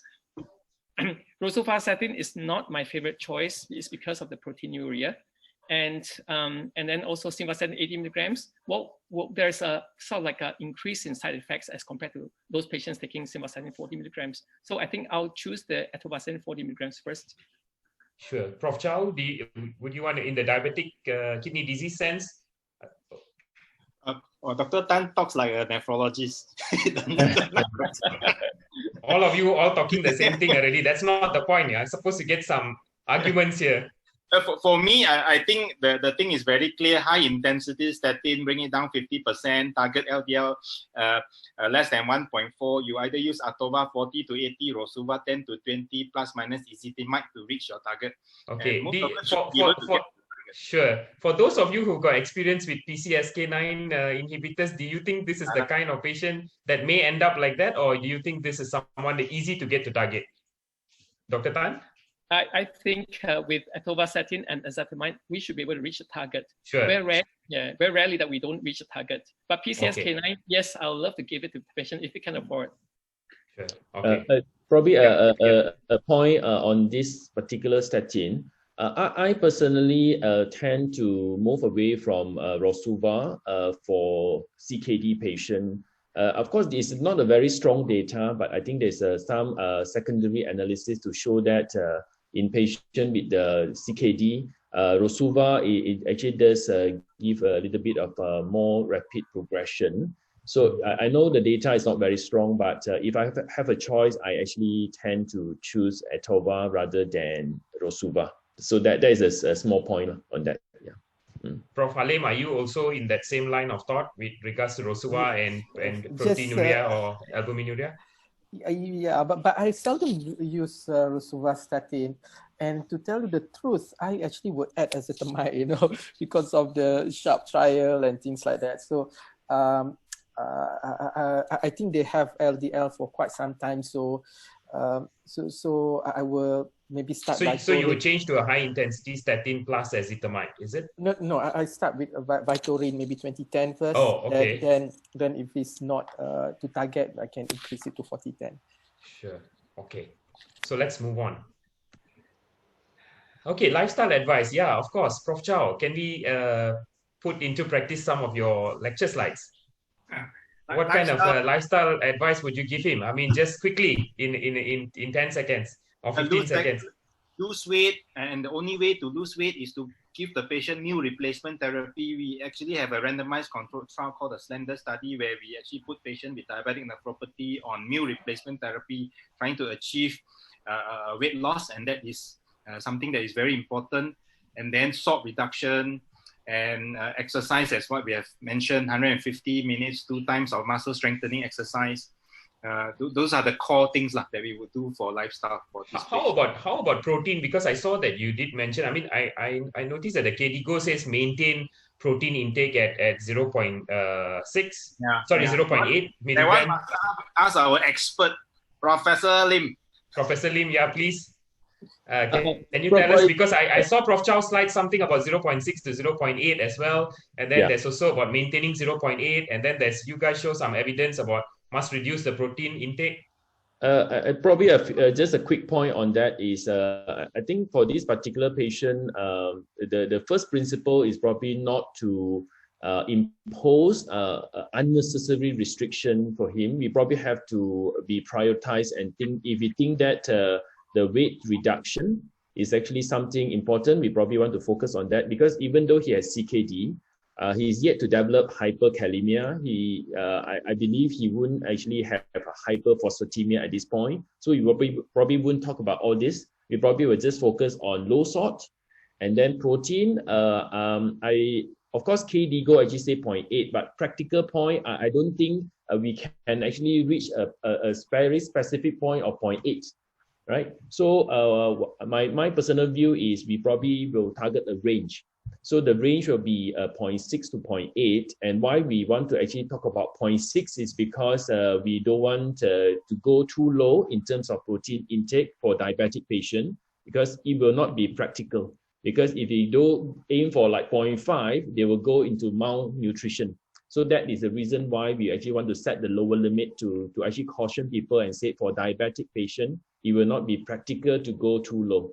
So that is probably just a few quick points. Yeah. So you guys put it very nicely, but can you just sum up to say what kind of practical advice would you give the patient? I mean, in terms of, I know Alex mentioned all the matchbox sizes and all. I mean, what is the easiest way? I mean, for there are many primary care physicians listening out there as well. How can we easily advise our patients with the amount of how much protein to take in a day? I mean, nobody's going to go around measuring in terms of grams. So yeah, sizes and Of course, if you see this patient for the very first time and he has not been exposed before, then we probably wouldn't go into protein counting and all these things.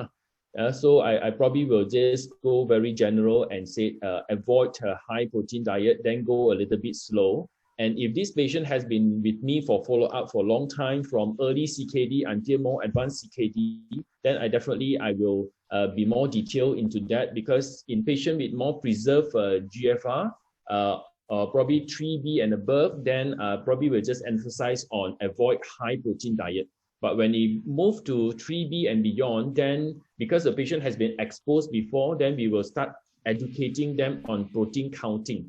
Teaching them what is the portion of protein and how many portions a day. So all this has to be very gradual. Yeah. So if it is very first time, we don't want to scare them off, and we probably will just go a bit gentle with them and say, okay, avoid a high protein diet to start off with, then go a little bit slow. Sure, thank you. So we move on. And of course, this is where I have to invite Dr. Alex Tan to speak. But before that, it's time for polling.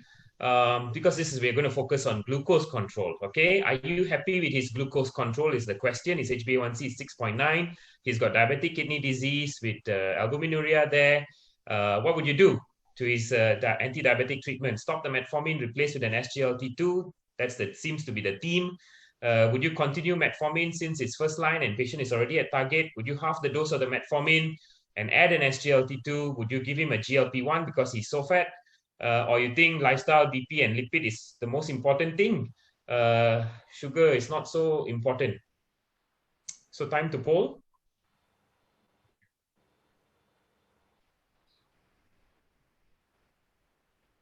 So Dr. Alex, you can get ready because I'm going to ask you soon.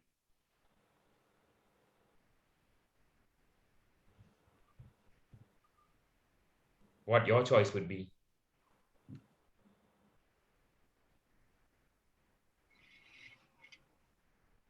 Okay, let's look at the polling results. Okay, about 60% of them actually choose half the metformin dose and add an SGLT2. So both dual combination, low dose metformin with SGLT2. But 20% actually say stop the metformin and replace with an SGLT2. That's the one with the target organ protection. And about 13% actually think lifestyle, BP, and lipid is all that he needs at the moment. So Dr. Alex, can we hear from you? You are the expert for this. Yeah, so, my diagnosis in this guy is he suffers from hypophosphatemia, right? And once you fast correct that, right, everything, he will be healed, it will all disappear and he will be much better. You went to my next slide already. Yeah. You like that one, right? Hypophosphatemia. No, anyway, so yeah, obviously he needs an SGLT2 Then you can have discussions about whether you want to cut back the metformin or not, right? I mean, I think personally what I would have done is probably still go with C, because what you can do is you can combine hopefully the metformin together with the SGLT2 into one tablet then it makes it much better for him to take, because you will be aware of the fact that on the lipid side, people are going to be adding stuff. On the BP side, people are going to be adding stuff. He's now on DAPT as well, etc., etc. So, I would like to sort of do a 2-in-1 combi. So you want to still keep the metformin? Would you consider replacing that? If the patient says, I don't want so many for my diabetes, my sugar control has been good so long on metformin, and yet I still develop target organ complications. How? The only if he's doing okay on it, okay I would keep him on it It's still helping. What if you stop the metformin completely? You go from 1,000 milligrams BT to 0, and then just one SGLT2. You will lose the HbA1c, right? So yeah, okay. The importance of HbA1c control, Dr. Tan. Can I ask you what your thoughts are? Always must ask a cardiologist this question. Yeah. Well, I agree with Alex in the sense that I like to give SGLT2 inhibitor plus the metformin 1 gram, so mixed in one pill is so much easier. The other one, which is very interesting, is the GLP-1. But if at the moment in Malaysia, we only have the injectable form of the GLP-1. So if you have, because these patients, the EF is normal, right? So EF is normal, but he has atherosclerotic disease. So if we have an oral form of GLP-1, then in future, then perhaps I'm seriously consider a GLP-1 to add on.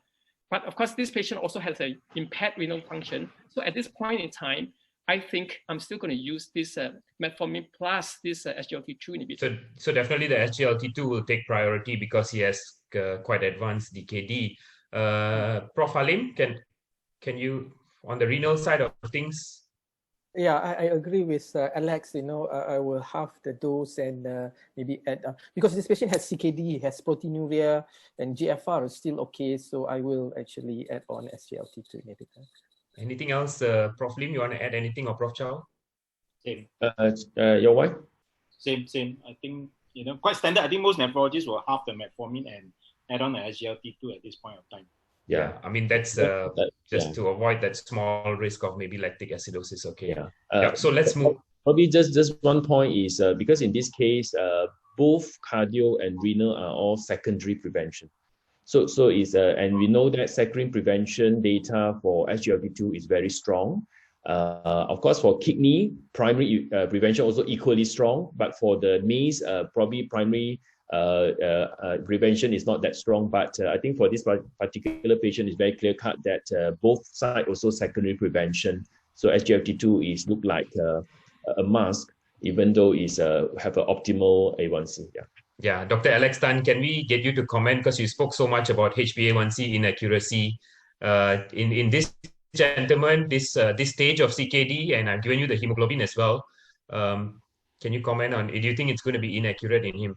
No, I think it's quite accurate. After a while, you get a flavor for looking at a patient's SMBG and looking at the HbA1c. So the glucose in the ward is reflective of that kind of HbA1c. If the glucose in the ward was something weird, like ranging from double digits, 10 to 20, but he still has an A1c of 6.9, that's when red flag should occur and you say, hey, something is wrong. The A1c is not accurate for whatever reason. Yeah, so probably beyond this level of GFR, probably in CKD 4 and 5, then it's probably more profound, isn't it? That A1c inaccuracy. Yeah, correct. Yeah. Okay. So let's move on. So this is actually him on follow-up. So can I ask you guys, of course, I have to ask the nephrologist. So answer some key questions. So this is the GFR on a clinic follow-up from 43 to 37. You can see that potassium is 4.5 initially, now it's 5.1, and that's his blood pressure. So in terms of therapy, of course, he had hypophosphatemia, so Forxiga was added, and he also had an ARB. At the same time, of course, statin was changed to high-intensity statin, dual antiplatelet. So can I get one of you to comment with regards to GFR? Prof. Lim, maybe? Yeah, I think just a quick one. I think this one is how long after that? Is 1 month. 1 month. 1 month. Okay, 1 month. So just do a simple calculation. It dropped about 14%. So GFR actually dropped about 14% from 43 to 37. Are you going to be worried about that? Of course, from all the data and also from experience, we know that this is something expected because we are lowering the intraglomerular pressure by starting at SGLT2. So 14% is something that most of the patients are going to experience. I think from trial, up to 40% of patients will have a GFR drop about 10 to 30%.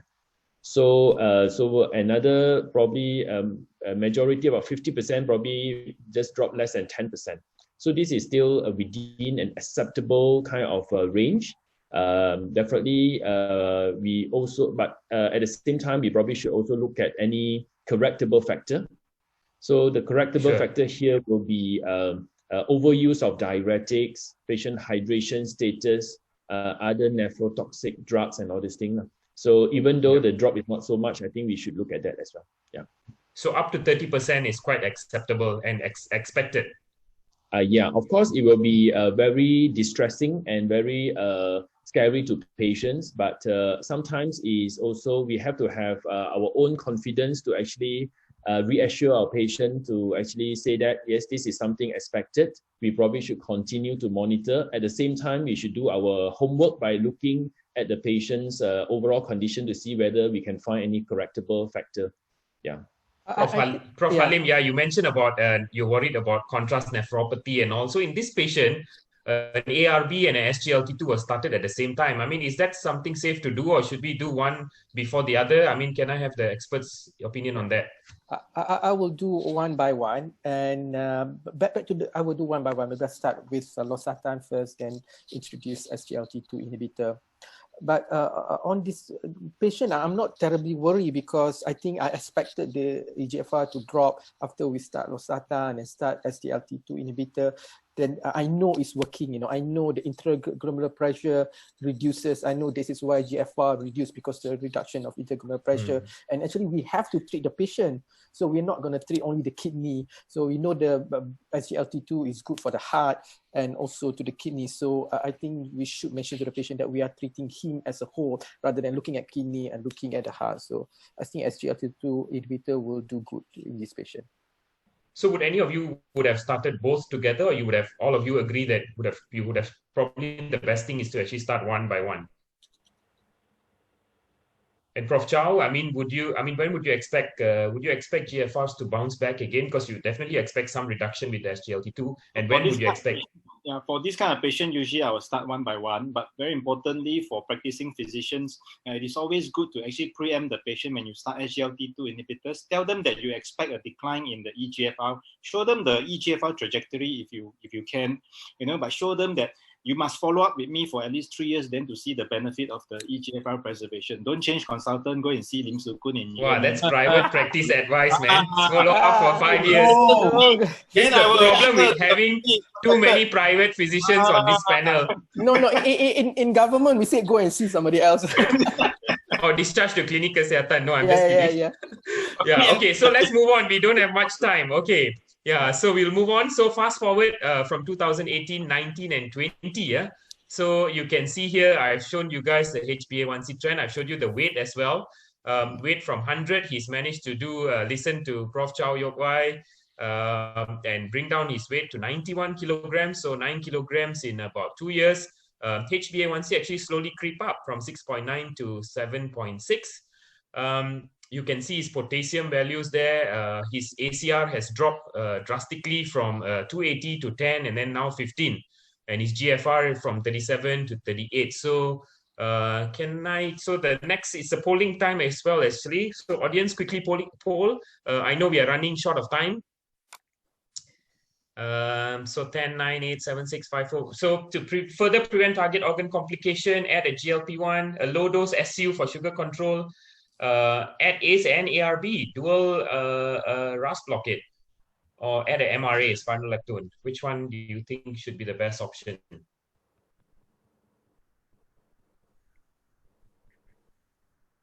So Kitson, maybe you can show me the results.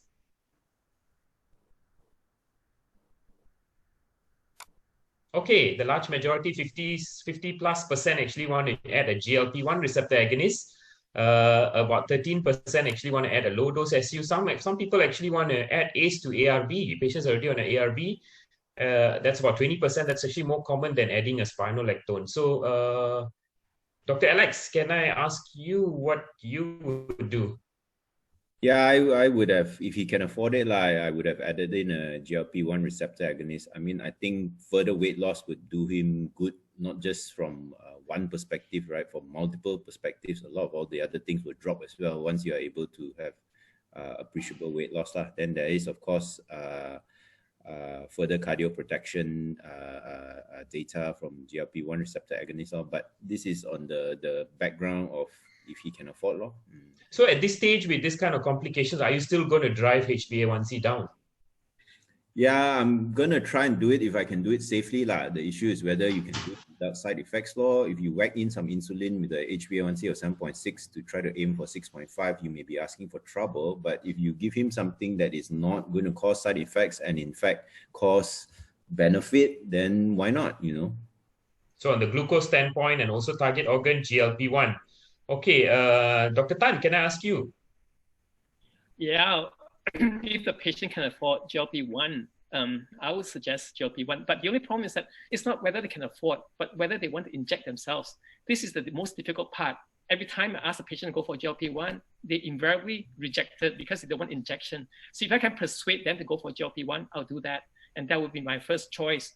Then if I can't be able to do that, then I'll use whatever way that I can, asking them to, very strict diabetic control and perhaps something like glucobay, whatever, something like this to try to reduce the, the sugar a bit further. Okay, now the nephrologist, Prof. Chow, can I ask you, and maybe you can comment on adding, some people actually want to add ACE to an ARB. Dual, that was something a bit of a surprise. That's contraindicated nowadays. You do not add to RAS blockade.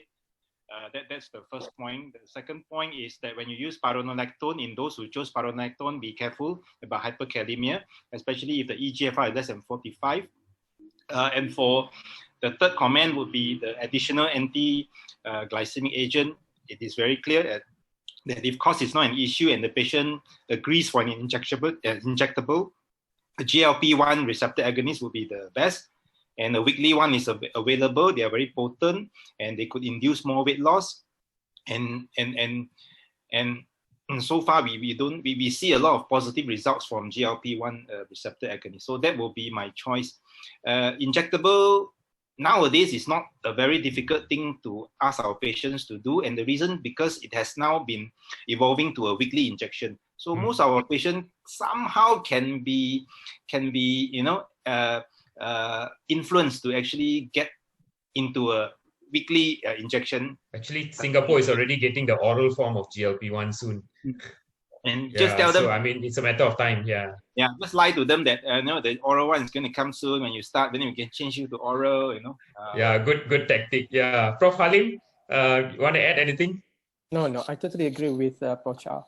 So can I ask the nephrologist practically, I mean, if hyperkalemia is an issue, how can we counteract this hyperkalemia? And I mean, now with Fidelio just being published, I mean, if Finerenone comes here, the pickup for that might increase as well, right? I mean, and in combination with the RAS blockade, how do you counteract that hyperkalemia issue?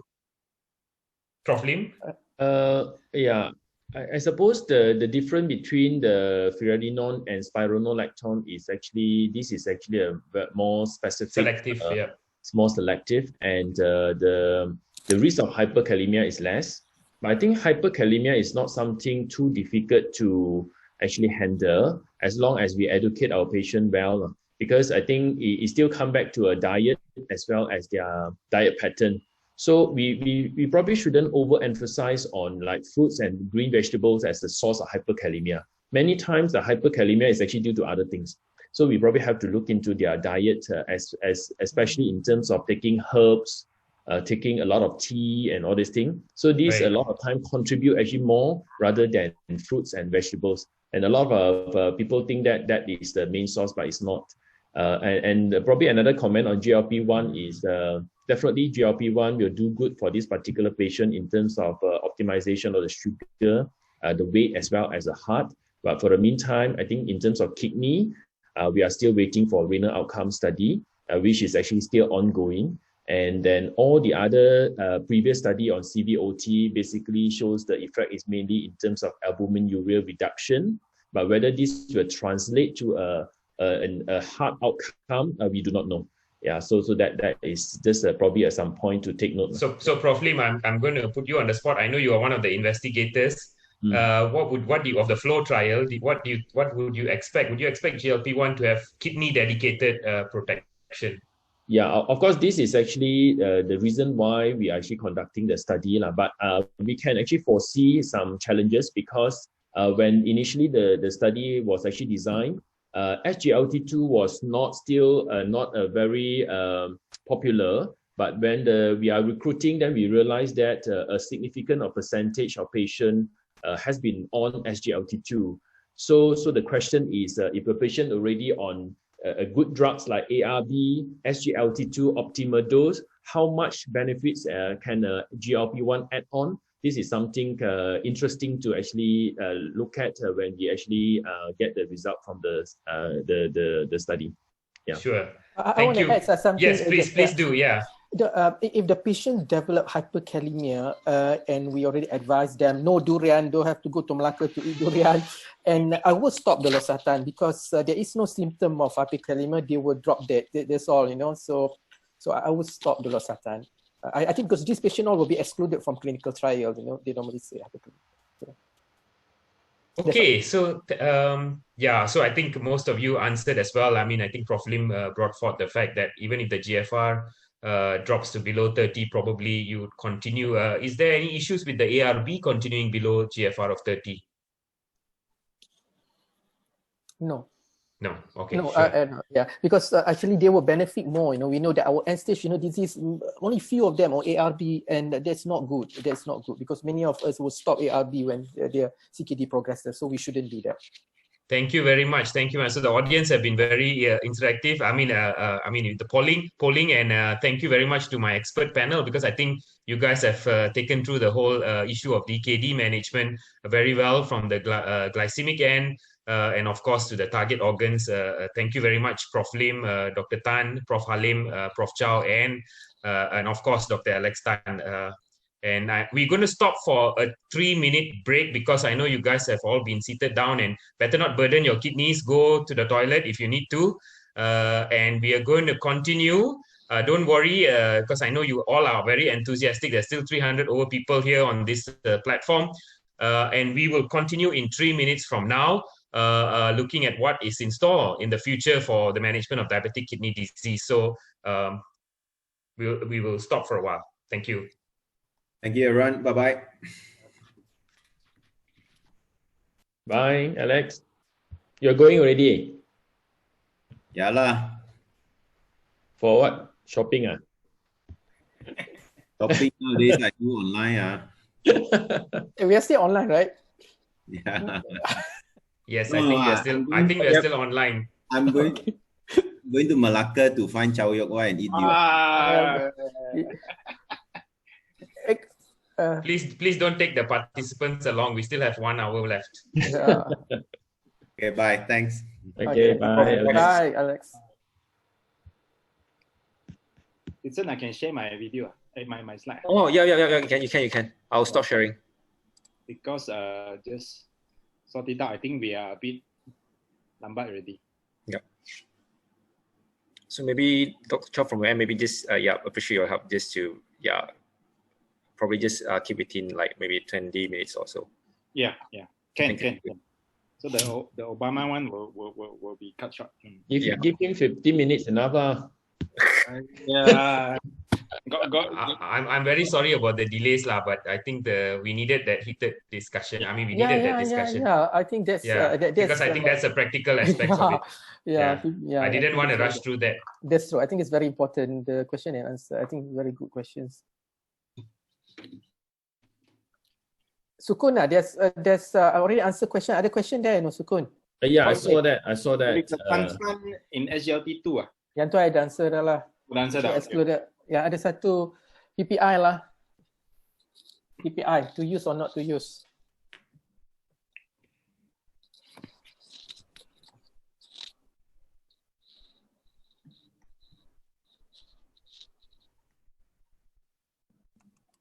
Itzen, is it 3 minutes already? Yeah, maybe we can. Yeah, already. Maybe Prof. Chow can start already. Okay, welcome back. I hope you all had no prostate problems and can PU fast. So we will not waste any more time, and this will be the second last one. Then we've got the last lecture. We usually keep the best lecture for the last. And what I would be doing in the next 20 minutes or so is to try to answer common concerns among practicing physicians when using SGLT2 inhibitors, and also try to answer those concerns from an evidence-based perspective. This year, we are already celebrating 5 years of SGLT2 inhibition ever since the publication of the EMPAREC study. I know that while our road has been hard and the journey has been long, but I know in my heart that the best is yet to come. And in this evening, despite all the hardship and frustration that we have been through over these 20 years, without anything other than the RAS blockers, I've never been more hopeful, and I firmly believe that despite all the evidence to the contrary, that something better now awaits us. And so long as we have the courage to keep reaching, to keep working, and to keep fighting, and the moment is now, and it is with the SGLT2 inhibitors, and yes, we can. So everything started off with 2015 in the EASD in Stockholm. Professor Inucci presented the EMPAREC results, and that led to a standing ovation. And after that, you had a whole load of explosion of SGLT2 inhibitor studies. And followed by, after the MPAREC, the CVOTs, the CANVAS, the DECLARE, the VERTI-CV, and then we had the heart failure studies, and then we had the primary renal outcome study, mainly the CREDENCE and recently the DAPA-CKD, and we look forward to the MPA kidney study. The CREDENCE study essentially showed a 30% reduction in the primary outcome with canagliflozin, and the DAPA-CKD result showed a 40% reduction in its primary composite outcome with a p-value of 0.0000028 with a number to treat of 19. And most interestingly to nephrologists is that the drug works irrespective of glycemic control. Whether you're diabetic or not diabetic, the drug works in a similar fashion. And the reason how and why it works is due to the postulated tubular hypothesis. And essentially, if you see, this is a normal glomerulus, and this is the afferent arteriole, and that's a glomerulus, and that's the efferent arteriole. And in a diabetic patient, what you actually eventually have is a dilated afferent arteriole. Then you've got Dr. Chow. Yeah. Sorry to interrupt. Are you sharing your slides? Don't have. Yeah.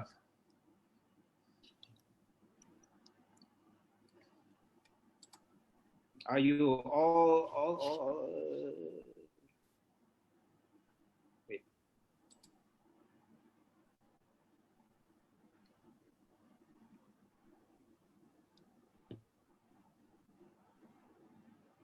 Boleh tak? Boleh. We can see your screen. Yeah, just need to start over again. No, can just restart wherever you are. Okay, so we just celebrated 5 years of the SGLT2 inhibition trials, and I've talked about that while our road has been hard and the journey has been long, but I know in my heart that the best is yet to come. And in this evening, despite all the hardship and frustration, and we have all actually waited for 20 years without anything other than the RAS blockers, I've not been more hopeful, and I firmly believe that despite all the evidence to the contrary, that something better now awaits us. And so long as we have the courage to keep reaching, to keep working, and to keep fighting, the moment is now. And it is with the SGLT2 inhibitors. And yes, we can. We can do it. And that's the reason why we are engaging all the primary care physicians, because we think this drug can actually make a change in our diabetic kidney disease patients. And everything started from the MPAREC study, where Professor Inucci presented the results of the MPAREC study, and that led to a standing ovation. And after that, you had the subsequent CVOT studies, the CANVAS, DECLARE, VERTI-CV, and you had the primary heart failure studies, and then you had the primary renal outcome study, the CREDENCE, the DAPA-CKD, and we look forward to the MPA kidney. The CREDENCE study showed a 30% reduction in the primary outcome, and the DAPA-CKD confirmed this finding, whereby it showed a 40% reduction in primary composite renal outcomes with a number to treat of 19 with a p-value of 0.0000028. More interestingly to us nephrologists is the fact that this drug works irrespective of glycemic control, meaning to say that you do not actually need to be a diabetic to see this benefit. It has been shown in a DAPA-CKD, be it you are diabetic or non-diabetic, the drug works just as well. And the reason how it works is through the tubular hypothesis. Essentially, this is a normal glomerulus. This is the afferent arteriole. This is the glomerulus, and this is the efferent arteriole. And if you see a diabetic patient, what a diabetic patient eventually has will be a dilated afferent arteriole that leads to increase in glomerular hypertension and increased proteinuria that is made worse with a constricted efferent arteriole, which further augments the glomerular hypertension. So what the RAS blockers does is that it reverses the efferent arterial constriction. So therefore, the intraglomerular pressure reduces.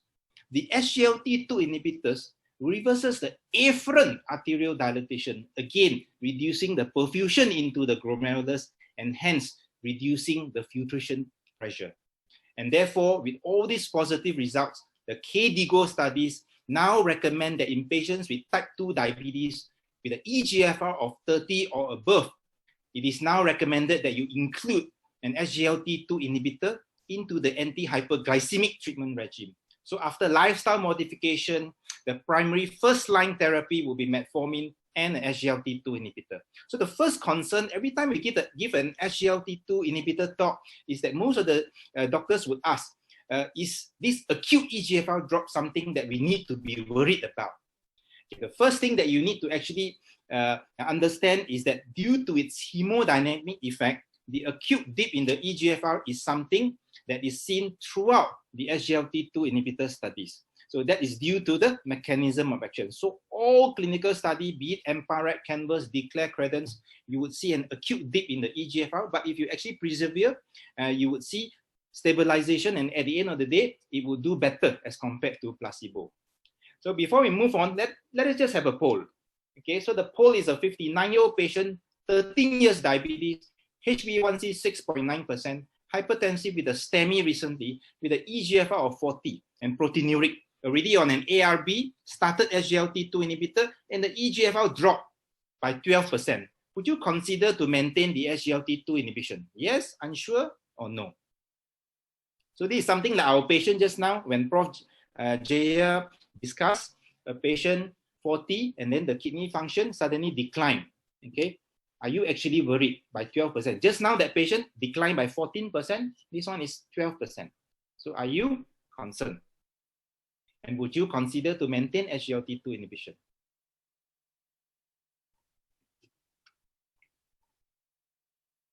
Okay, so you've been listening to Prof. Jaya's discussion just now. So most of us would be quite comfortable to actually continue the SGLT2 inhibitor. You got a poll 2 now. The poll 2 is, are you concerned on any potential risk of acute kidney injury upon SGLT2 inhibitor initiation? That means, are you actually worried about the acute decline in EGFR?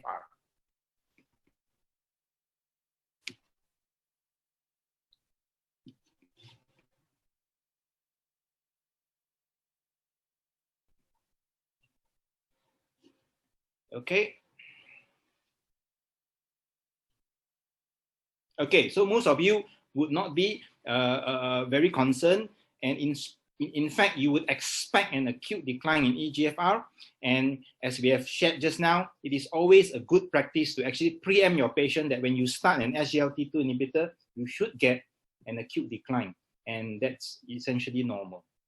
And when we look into a certain presentation from the CREDENCE trial cohort, when they analyze the data presented in the ADA, when they look at actually how these patients respond to SGLT2 inhibition, they actually divided these patients into whether they had an acute decline of more than 10%, 0 to 10, or actually no decline in EGFR. And what they actually presented is that irrespective of the acute trajectory of EFR decline, okay, at the end of the day, the preservation of EGFR remains the same irrespective of the trajectory, which means to say it does not matter the acute dip in the EGFR over a long period of time. In this study follow-up, they still have the same benefit as compared to placebo.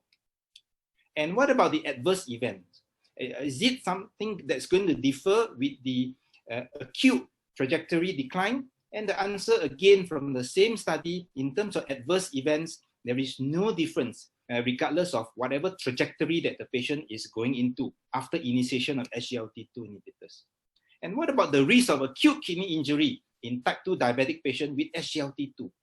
So in contrast to what we actually fear, those fellows in fact who are on SGLT2 inhibitors, if you look at this pool analysis, seem to have a lower risk of acute kidney injury, favoring SGLT2 inhibitors. And if you look at the real-world study, comparing SGLT2 inhibitor with DPP4 inhibitor, which is a neutral drug, as we all know, the SGLT2 inhibitors prevented hospitalization for acute kidney injury by about 20% as compared to the DPP4 inhibitors. Somehow, those people who had SGLT2 inhibition had a lower risk of developing acute kidney injury. And the reason is due to the fact that the mechanism of action of SGLT2 inhibitors, this is a proximal renal tubule, and what you can see is that this co-transporter actually needs to transport glucose and sodium into the cell.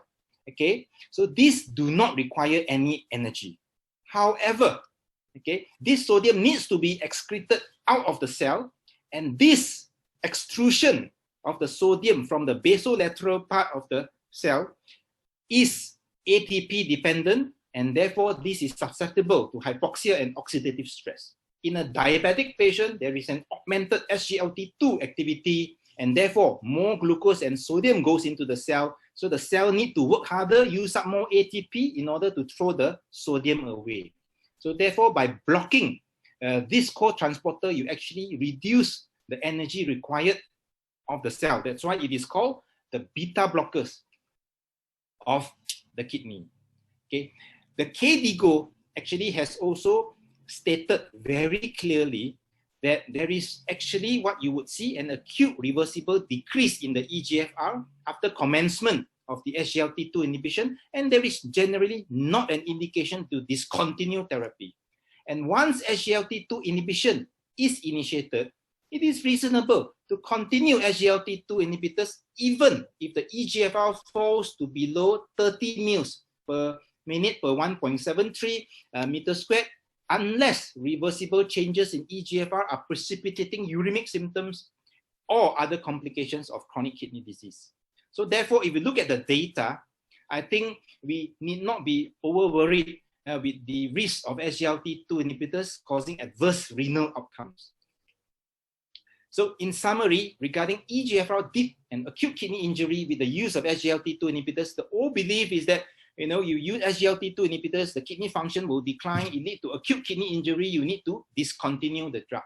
But however, the new paradigm is that all this EGFR dip is due to the mechanism of action. It is the hemodynamic effect of the drug.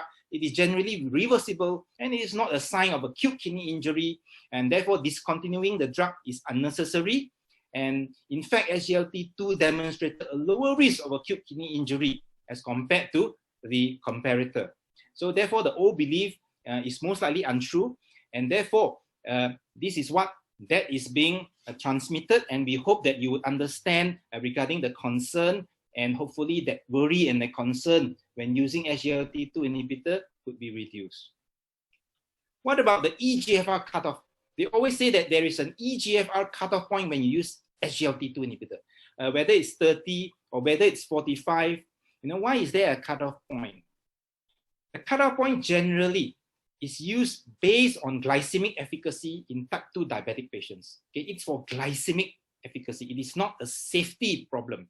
So if you look at this slide, essentially, you would know that SGLT2 inhibitors work via the kidney. It needs a good renal function to work. So therefore, as the kidney function declines, the HbA1c reduction will be reduced. And eventually, if the EGFR is less than 30, then you hardly have any more sugar reduction. And that's due to the effect of the drug. Okay. However, there are certain things that actually is acting beyond glycemic control. And in this slide, it shows that blood pressure, for example, you could see very clearly that despite the EGFR actually declining, the blood pressure lowering effect is still significantly positive. Okay, to say that it is therefore acting something beyond the glycemic pathway. And if you look at the DELIGHT study, looking at moderate to severe chronic kidney disease, and what I can show you is that if you look at the HbA1c reduction in patients with moderate to severe chronic kidney disease, there is no statistical benefit in dapagliflozin from a HbA1c perspective.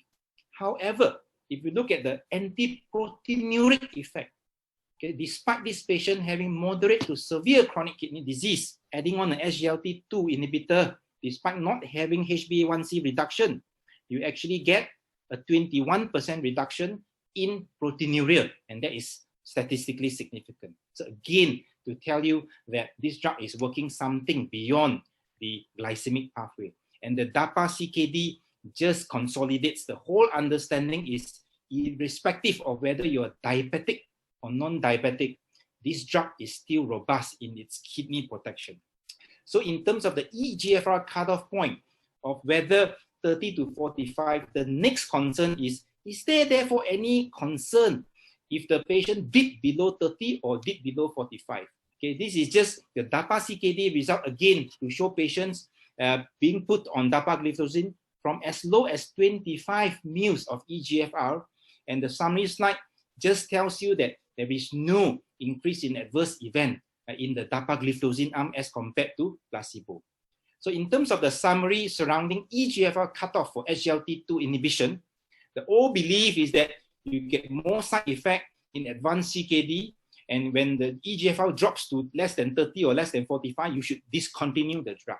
But the new paradigm is that the EGFR cutoff reflects the glycemic efficacy of SGLT2, and the renal protective effect of the SGLT2 inhibition is independent of its glucose lowering efficacy, and therefore it can be safely initiated in patients with less than with an EGFR of 30 or more, and generally can be continued until dialysis if tolerated. So the old beliefs has been debunked. However, when you use SGLT2 inhibition, you should always still use under the approved local indication. Of course, most of the pharma companies are filing for new recommendation and new indication to actually permit us from using the drug at a lower EGFR cutoff for its cardiorenal benefit.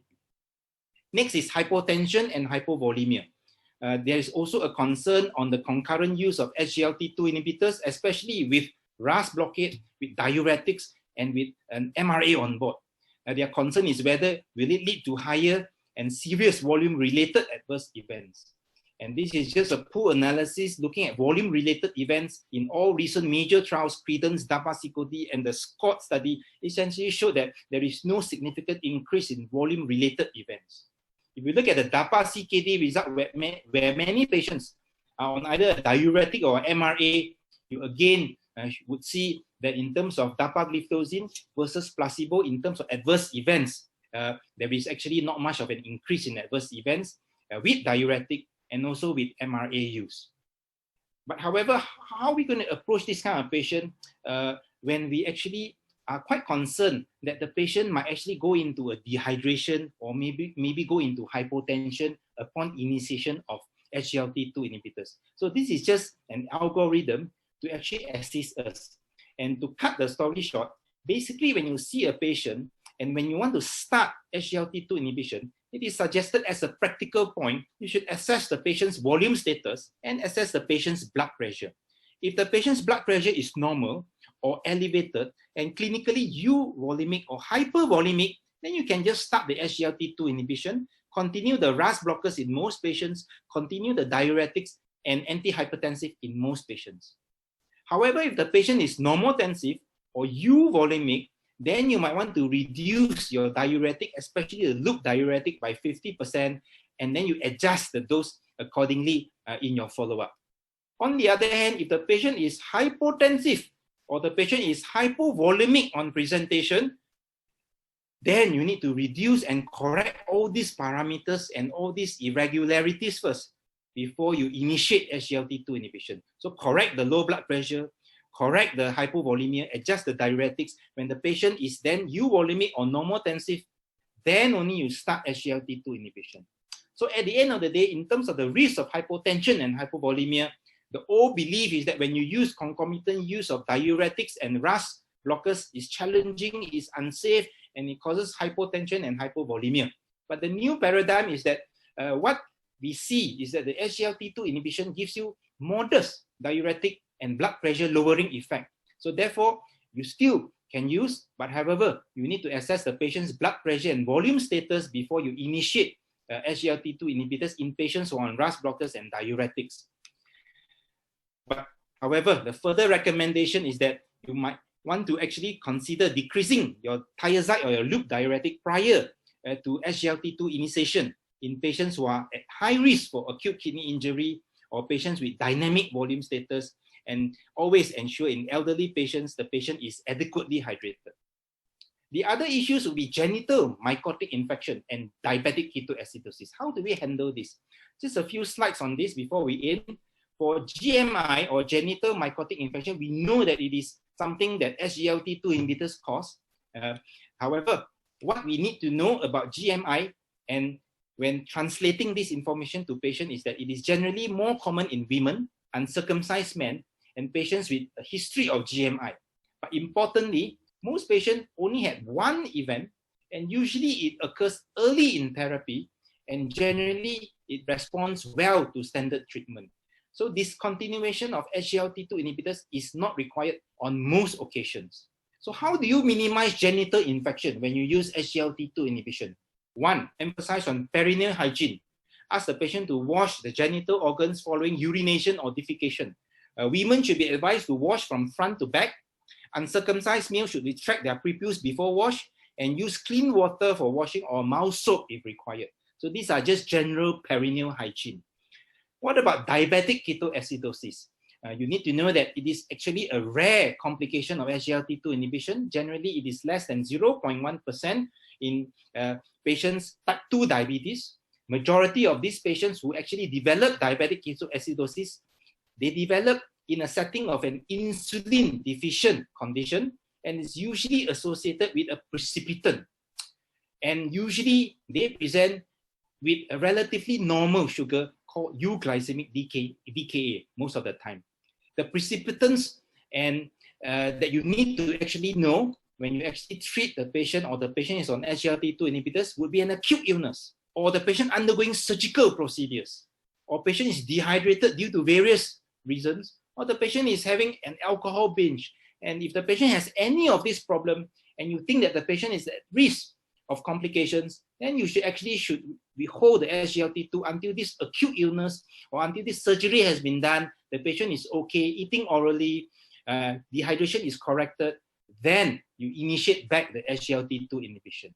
So in terms of the DAPA-CKD safety analysis by diabetes status in CKD patients, you could then see that in terms of amputation or diabetic ketoacidosis in type 2 diabetes patient, if you see in terms of DAPA as compared to placebo, there is no difference in terms of amputation or DKA risk. For type 2 diabetes, nothing. Okay, so it's generally quite safe for patients even without diabetes. And for diabetes patient, it is actually quite safe, and it is actually quite similar to placebo. So in summary, the key takeaways from this discussion is that we need to sometimes discard old belief, and this is important so that we can actually overcome the clinical inertia when initiating SGLT2 inhibitors. Number two, glucose lowering plays little or no role in cardiorenal protection when you actually initiate SGLT2 inhibition. And this existence of eGFR cutoff point is usually just for glycemic reasons, and it's not for safety. And we also know that sometimes when you initiate these drugs, it is not for glycemic reasons, it is more of the additional pleiotropic effect of the drug. And most importantly, having known that it is actually quite safe and having known the behavior of the drug, our challenge now is to actually implement the trial data in appropriate patients in appropriate setting to actually derive the maximum benefit for our patients with diabetic kidney disease. And yes, we can do it. And as primary care physicians, endocrinologists, cardiologists, nephrologists, we have come so far. We have seen so much with the treatment of chronic kidney disease and diabetic nephropathy, but there is just so much more to do. So today, let us ask ourselves, if our children should live to see the next century, what change will they see? What progress will we have made? And this is our chance to answer that call. And this is our moment. And this is our time to retard the progression of CKD and to open the doors of opportunity to our patients, to restore prosperity and to reclaim the dream and reaffirm the fundamental truth that SGLT2 inhibitors like dapagliflozin works. And where we are met with cynicism and doubts and those who tell us that we can't and that these drugs do not work, we will respond with a timeless creed that sums up the spirit of the people. Yes, it works. Thank you. God bless you. And may God bless AstraZeneca. Thank you so much.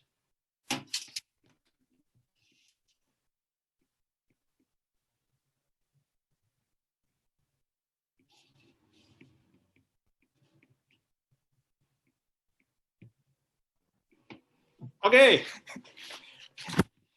Without wasting any more time, let us just move on to the next lecture, which will be delivered by Dr. Ng. As usual, we usually keep the last, the best for the last. And I think Dr. Ng needs no introduction. He's currently the consultant nephrologist in Sunway Medical Center. And from my informants from my special branch, apparently he is the most successful nephrologist in Kuala Lumpur. Okay, and he will be talking to us on mixing new cocktail for diabetic kidney disease. What's on the card? Dr. Ng. Okay, thank you, Prof. Chow. I hope everyone can hear me. I just joked with the AZ organizer that I must have been not prescribing enough AZ drugs, that they have to torture and butter some stress on me, putting me after three eminent nephrologists to speak before me. And now, after listening to an exciting talk delivered by Prof. Chow, I thought I'm watching a presidential debate. Okay, without wasting everybody's time, let me bring you through to my task today, just to share some cocktail and to explore the possibility, as what Dr. Chow said, is there anything more for our diabetic kidney disease management? Now, have you all may have aware, in our landmark trial that we had in the earlier phase with our ARBs, we could see that there is still an annual decline of 5 mils every year. And in the CVOT trials involving SGLT2, in fact, there will be still annual decline of almost between 4 to 5 mils. So it's not actually that good, if you ask me. But in the more renal-centric SGLT2 trial, we managed to show here with canagliflozin, right, the decline will be much lesser, almost in the range of about 2 to 3 mils annually. And in fact, much better in DAPA CKD trial, that there is actually a difference of 1.9 mils difference a year of a decline between the treatment arm and the placebo. But the question is that with this evidence, how has it influenced the guideline? And we can see these slides earlier shared by Prof. Lim. You have put the SGLT2 parallel to RAS blockade in a very organ-centric way of managing diabetic patients with high risk to progress on to develop kidney disease and CV disease. And in the selection of anti-diabetic agents, again, SGLT2 has been promoted to be parallel to metformin as a first-line therapy, especially for our patients with type 2 diabetes and CKD, provided their eGFR is 30 or better. No longer we will introduce SGLT2 in a stepwise manner. But can we do better? Of course, in the perspective of nephrologists, we will say that if you're still seeing a decline between 2 to 3 mils of eGFR annually, we want to ask ourselves, is there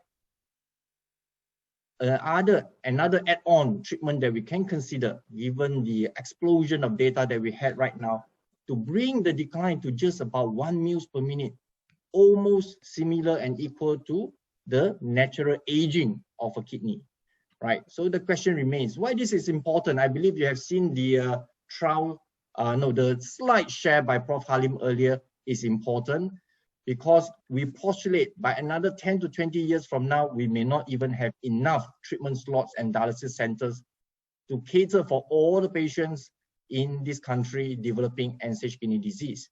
And as you may have listened from the earlier presenter, the pathophysiology of diabetic kidney disease actually relies on these three main pathways: renal hemodynamic changes, ischemia and inflammation, and overactive RAS.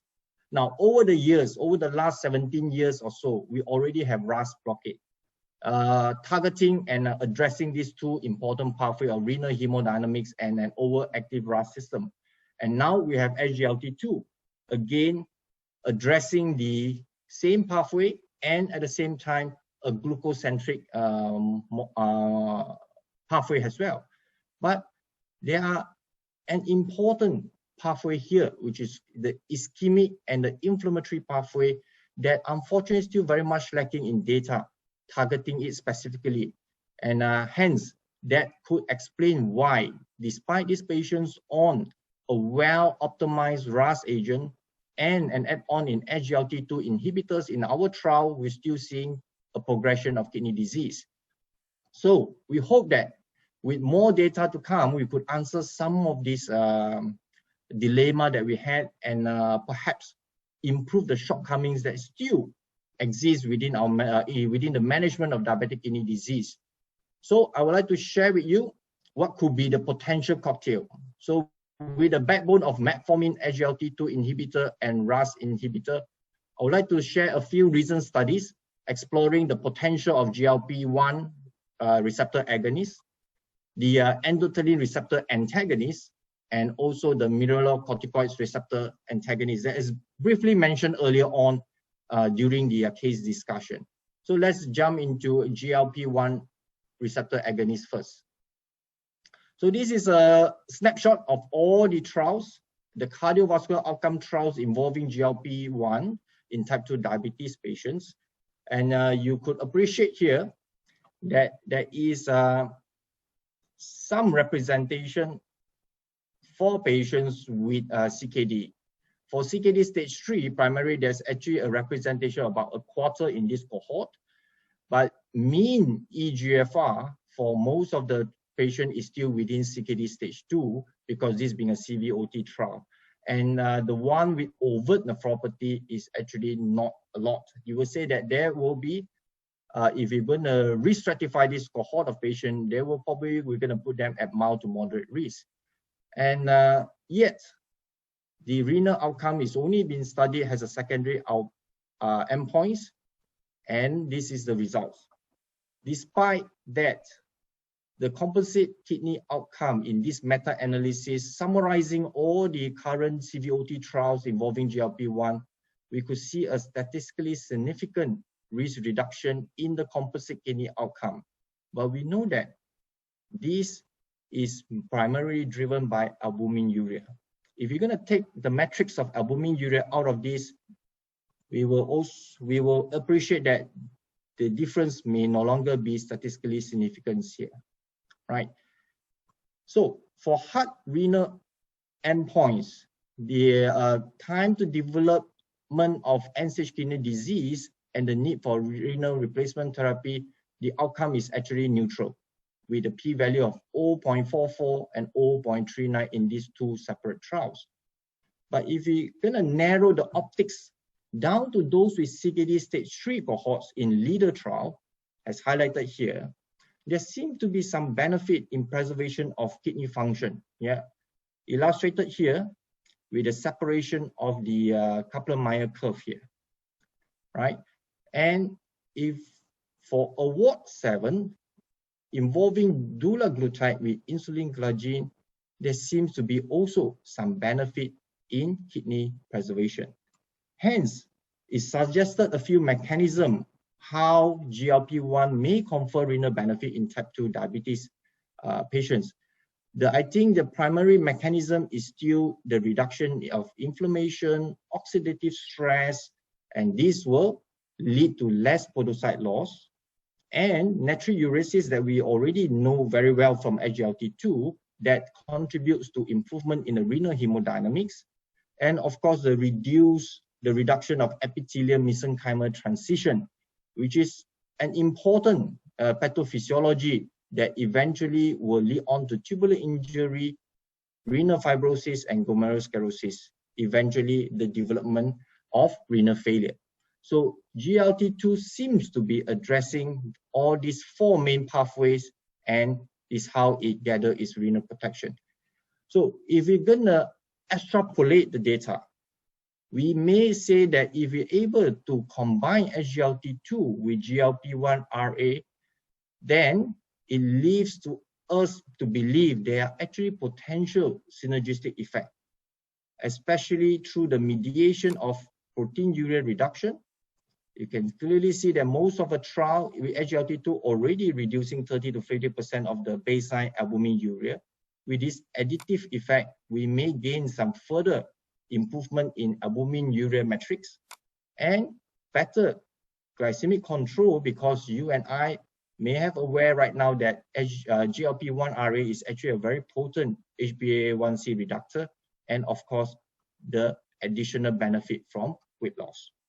All right, so this sums up the potential of GLP-1 as an add-on to SGLT2 in the management, and I'm going to jump straight into endothelin receptor agonists. Right, so the next few slides, I will discuss these particular molecules.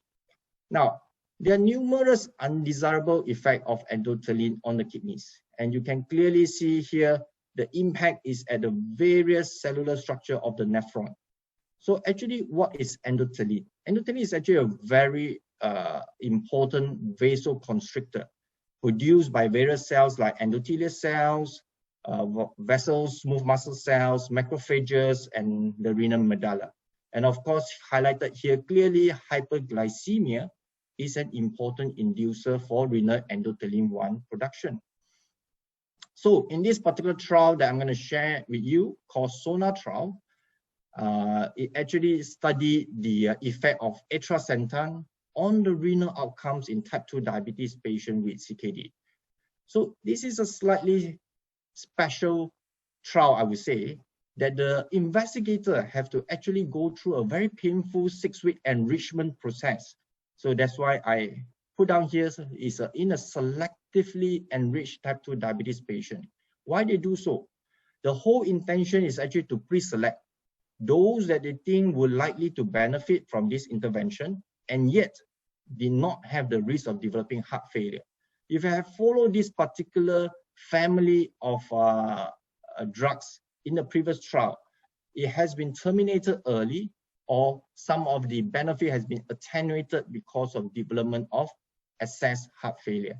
So yet we can see that in a very carefully selected type 2 diabetes patients and the background concern on heart failure, at least for the primary composite renal outcome of doubling of serum creatinine and stage kidney disease, we do see benefit, a risk reduction of a rather impressive 35%, right? So moving on to the next slide. However, we need to draw your attention to this potential emergence of adverse event, right? There is still something that we need to take note, which is the situation associated with fluid retention and of course heart failure. Hence, you may say that, yep, since the publication of SONA trial, there seems to very much lesser enthusiasm and not much noise made with this particular molecule. I believe it's because it's still this concern about heart failure. Then following this, there's some publication to really explore the sub-analysis on patients receiving SGLT2 as a baseline in this particular trial cohorts, right? So how many are those subjects? I must say that it's a very small number. If you have those already at baseline with SGLT2 as part of their treatment, there's only a small number of 14 here, compared with a very carefully selected matching case control of 42. The author of this particular paper tried to study and try to answer the questions: are there any additional benefits from a combination of atrasentan and SGLT2 inhibitor? So at least if we take the parameters of change in body weight, there seems to be a drop in body weight of 0.7 kilogram.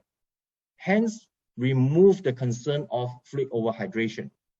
And at the same time, atrasentan, as compared to atrasentan alone, while in combining SGLT2, seems to give a very encouraging reduction in their urine albumin creatinine ratio. So has huge of a magnitude of 54.7%. Hence, we will like to look forward for more trials that explore this potential renal protective effect of ETA, and hopefully there will be a better design renal outcome trial involving ERA in the near future. Then I will move on quickly, right? Saving us some precious time. Mineralocorticoids receptor agonists. Now, most of the trial that we know traditionally in the past involve the usage of steroidal mineralocorticoids.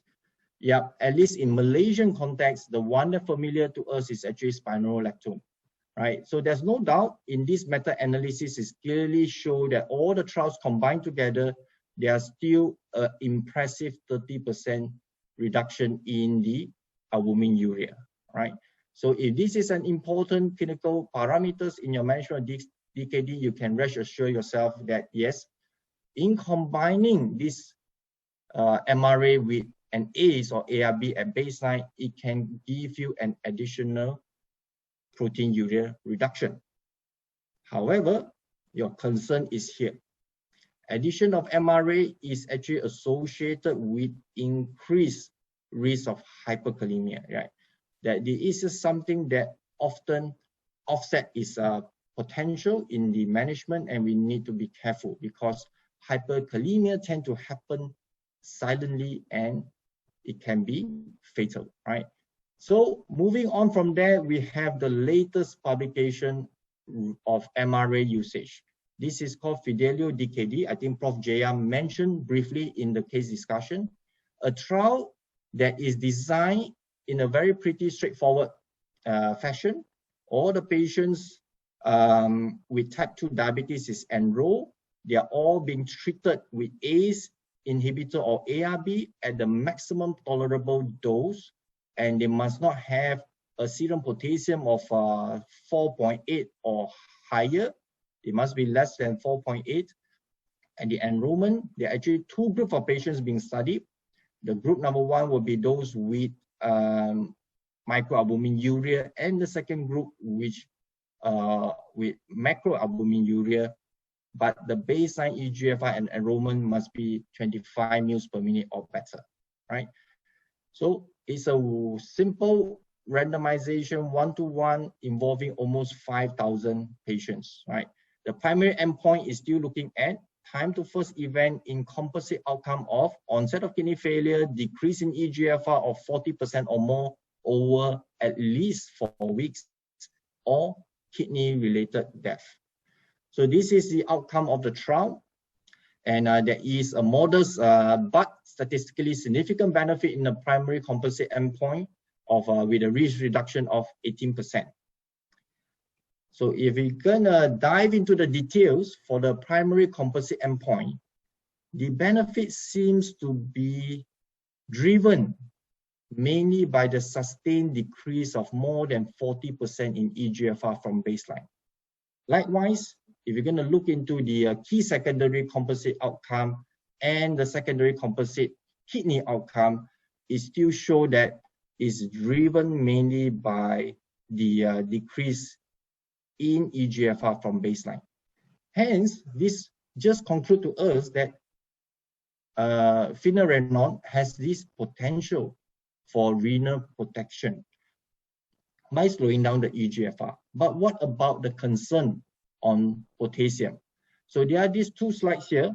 One is to show this impact on albuminuria reduction. Yes, as expected, it do improve in the UACR, and there is clear separation on the mean serum potassium from very early on in the trial. If we're going to bring you into the next slides in more detail, in fact, there's slight concern here, sorry, there is actually hyperkalemia-related adverse event of almost twofold, and the permanent discontinuation of the treatment owing to hyperkalemia is as high as 2.3%. But if you're going to compare with other published RAS inhibition trial in the past, we can see that by comparison, finerenone, if we look into the incidence of hyperkalemia requiring discontinuation of the drugs, is still much lesser as compared to spironolactone in this AMBER trial. So spironolactone, you will need to face that at least a quarter of your patient may not be able to continue on these medications due to hyperkalemia. So how about combining the SGLT2 and MRA? So in the DAPA-CKD sub-analysis cohort, we have actually a very small cohort of patients with MRA at baseline on top of ACE and ARB. We can see that the outcome, the shape of this separation is almost similar with the one without MRA use, right? But the main question that we are more interested in is actually to see whether there is higher incidence of hyperkalemia.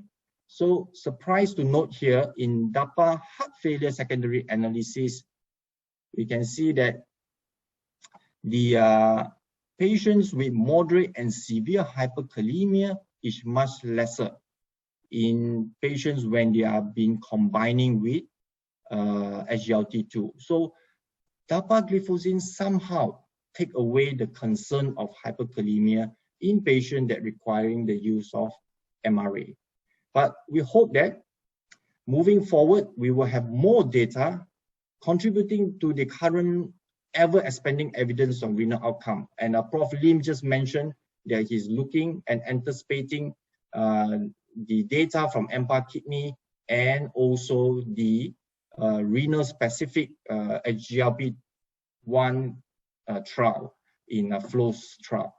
So we have the recipe for diabetic kidney disease. Now I want to share each ingredients with you. When do we need to initiate, how we're going to initiate, and when we should put a stop to this use. If in RAS inhibitor, you know there's no issues as long as there's no development of hyperkalemia. We do not need to withdraw our RAS inhibition, even though when they already step into the need of dialysis, but most of us may need to consider reducing the dose, mainly for hyperkalemia management. How about metformin? Well, the guideline would say that starting from 60 mL per minute or lower, you may need to consider to reduce the dose. And by the time they reach CKD stage 4, you may need to take them off the metformin. And if SGLT2, Professor Lim Soo Khoon has explained very clearly to us that we can initiate the medication, and as what KDIGO has suggested, as long as the eGFR is more than 30. But if you want to embrace the evidence from DAPA-CKD trial design, then you can still start if their eGFR is 25 or better. We don't usually take them off when they already progress on, but when they reach eGFR of 15 or they already been initiated on dialysis, we will withdraw the medication. So GLP-1, you will know that yes, it can be initiated all the way up to CKD stage 4, and ERA is only up to 25 mL as per what the trial design show in SONA, and MRA from Fidelio, you can use all the way up to the stage of dialysis. Okay, this is my summary slide, Mr. Chairman. So I would like to summarize that in the patient well optimized with these three foundations of metformin, SGLT2, RAS inhibitor, well, there is a potential agent that we can explore as an add-on cocktail to our management of diabetic CKD, of course, pending more reliable data, and hopefully in near future, we have more grade A evidence rather than sub-analysis, secondary analysis, and extrapolation, right? But yes, why we need to do so? Because as a nephrologist, we always need to strive to provide better management of diabetic kidney disease, because we know that for some patients, despite optimization of their BP control, HbA1c, and even with SGLT2 inhibitor on board, there's still some residual risk of worsening disease, right? But benefit always, I will feel that add on this agent, it will give us a better weight loss for our patient and also HbA1c lowering. But this, of course, need to weigh against the cost. All these new kids on the block were going to be costly, and the issue with polypharmacy. But what we still do not know, pending more and more evidence in near future, is how to use it, when to introduce it, and how best to use it. So this is something that we will look forward for. And with that, I thank you for your attention. Thank you very much, Dr. Ng. And I want to thank everyone who has taken part, the audience, especially who has been here from 3 p.m. and now it's 6:30. I know that we have run way beyond time. And Dr. Ng, there will be questions for you, but we won't be taking it live now. Prof. Chow as well. We will get them to email to their respective AZ representative, if that's possible, Kitson. Audience can actually email your questions, your burning questions, and that will be taken by Dr. Ng as well as Prof. Chow. And thank you very much, AZ. I want to thank, of course, MSN, MEMS, as well as NHAM as well, for supporting this event. And I think you'll all agree that we learned a lot from the time we started at 3 p.m. from the burden of the disease, what it is like in terms of the current updates of management. Got a sneak peek of the type 2 diabetes CPG. Maybe it's going to be renamed 2021 diabetes CPG. We also got updates from KDIGO, and also Dr. Ng has taken us through what would be in the next future. I mean, what would be we'll be seeing in the immediate future in the next couple of 2 or 3 years from now. And of course, Prof. Chow has taken us through all the concerns with SGLT2, and some of it has been discussed in the case discussion. So once again, I want to thank all of you. Just a reminder that you all get your 3 CPD points as long as you have stayed until 6 p.m. Even if you have left at 6 p.m., you'll still get your 3 CPD points. Thank you very much to my co-chair, Prof. Chow. We worked you very hard. Thank you very much, Dr. Ng, and I apologize for the delays. Whatever questions that come after this, we will send it to you. Okay. Thank you very much, everyone, for joining us. And again, thank you, AZ, for running this. Thank you very much, Prof. Chow, Roger. Thank you very much to everyone for attending this event. We wish you happy holidays and happy 12/12. See you all next year. Thank you.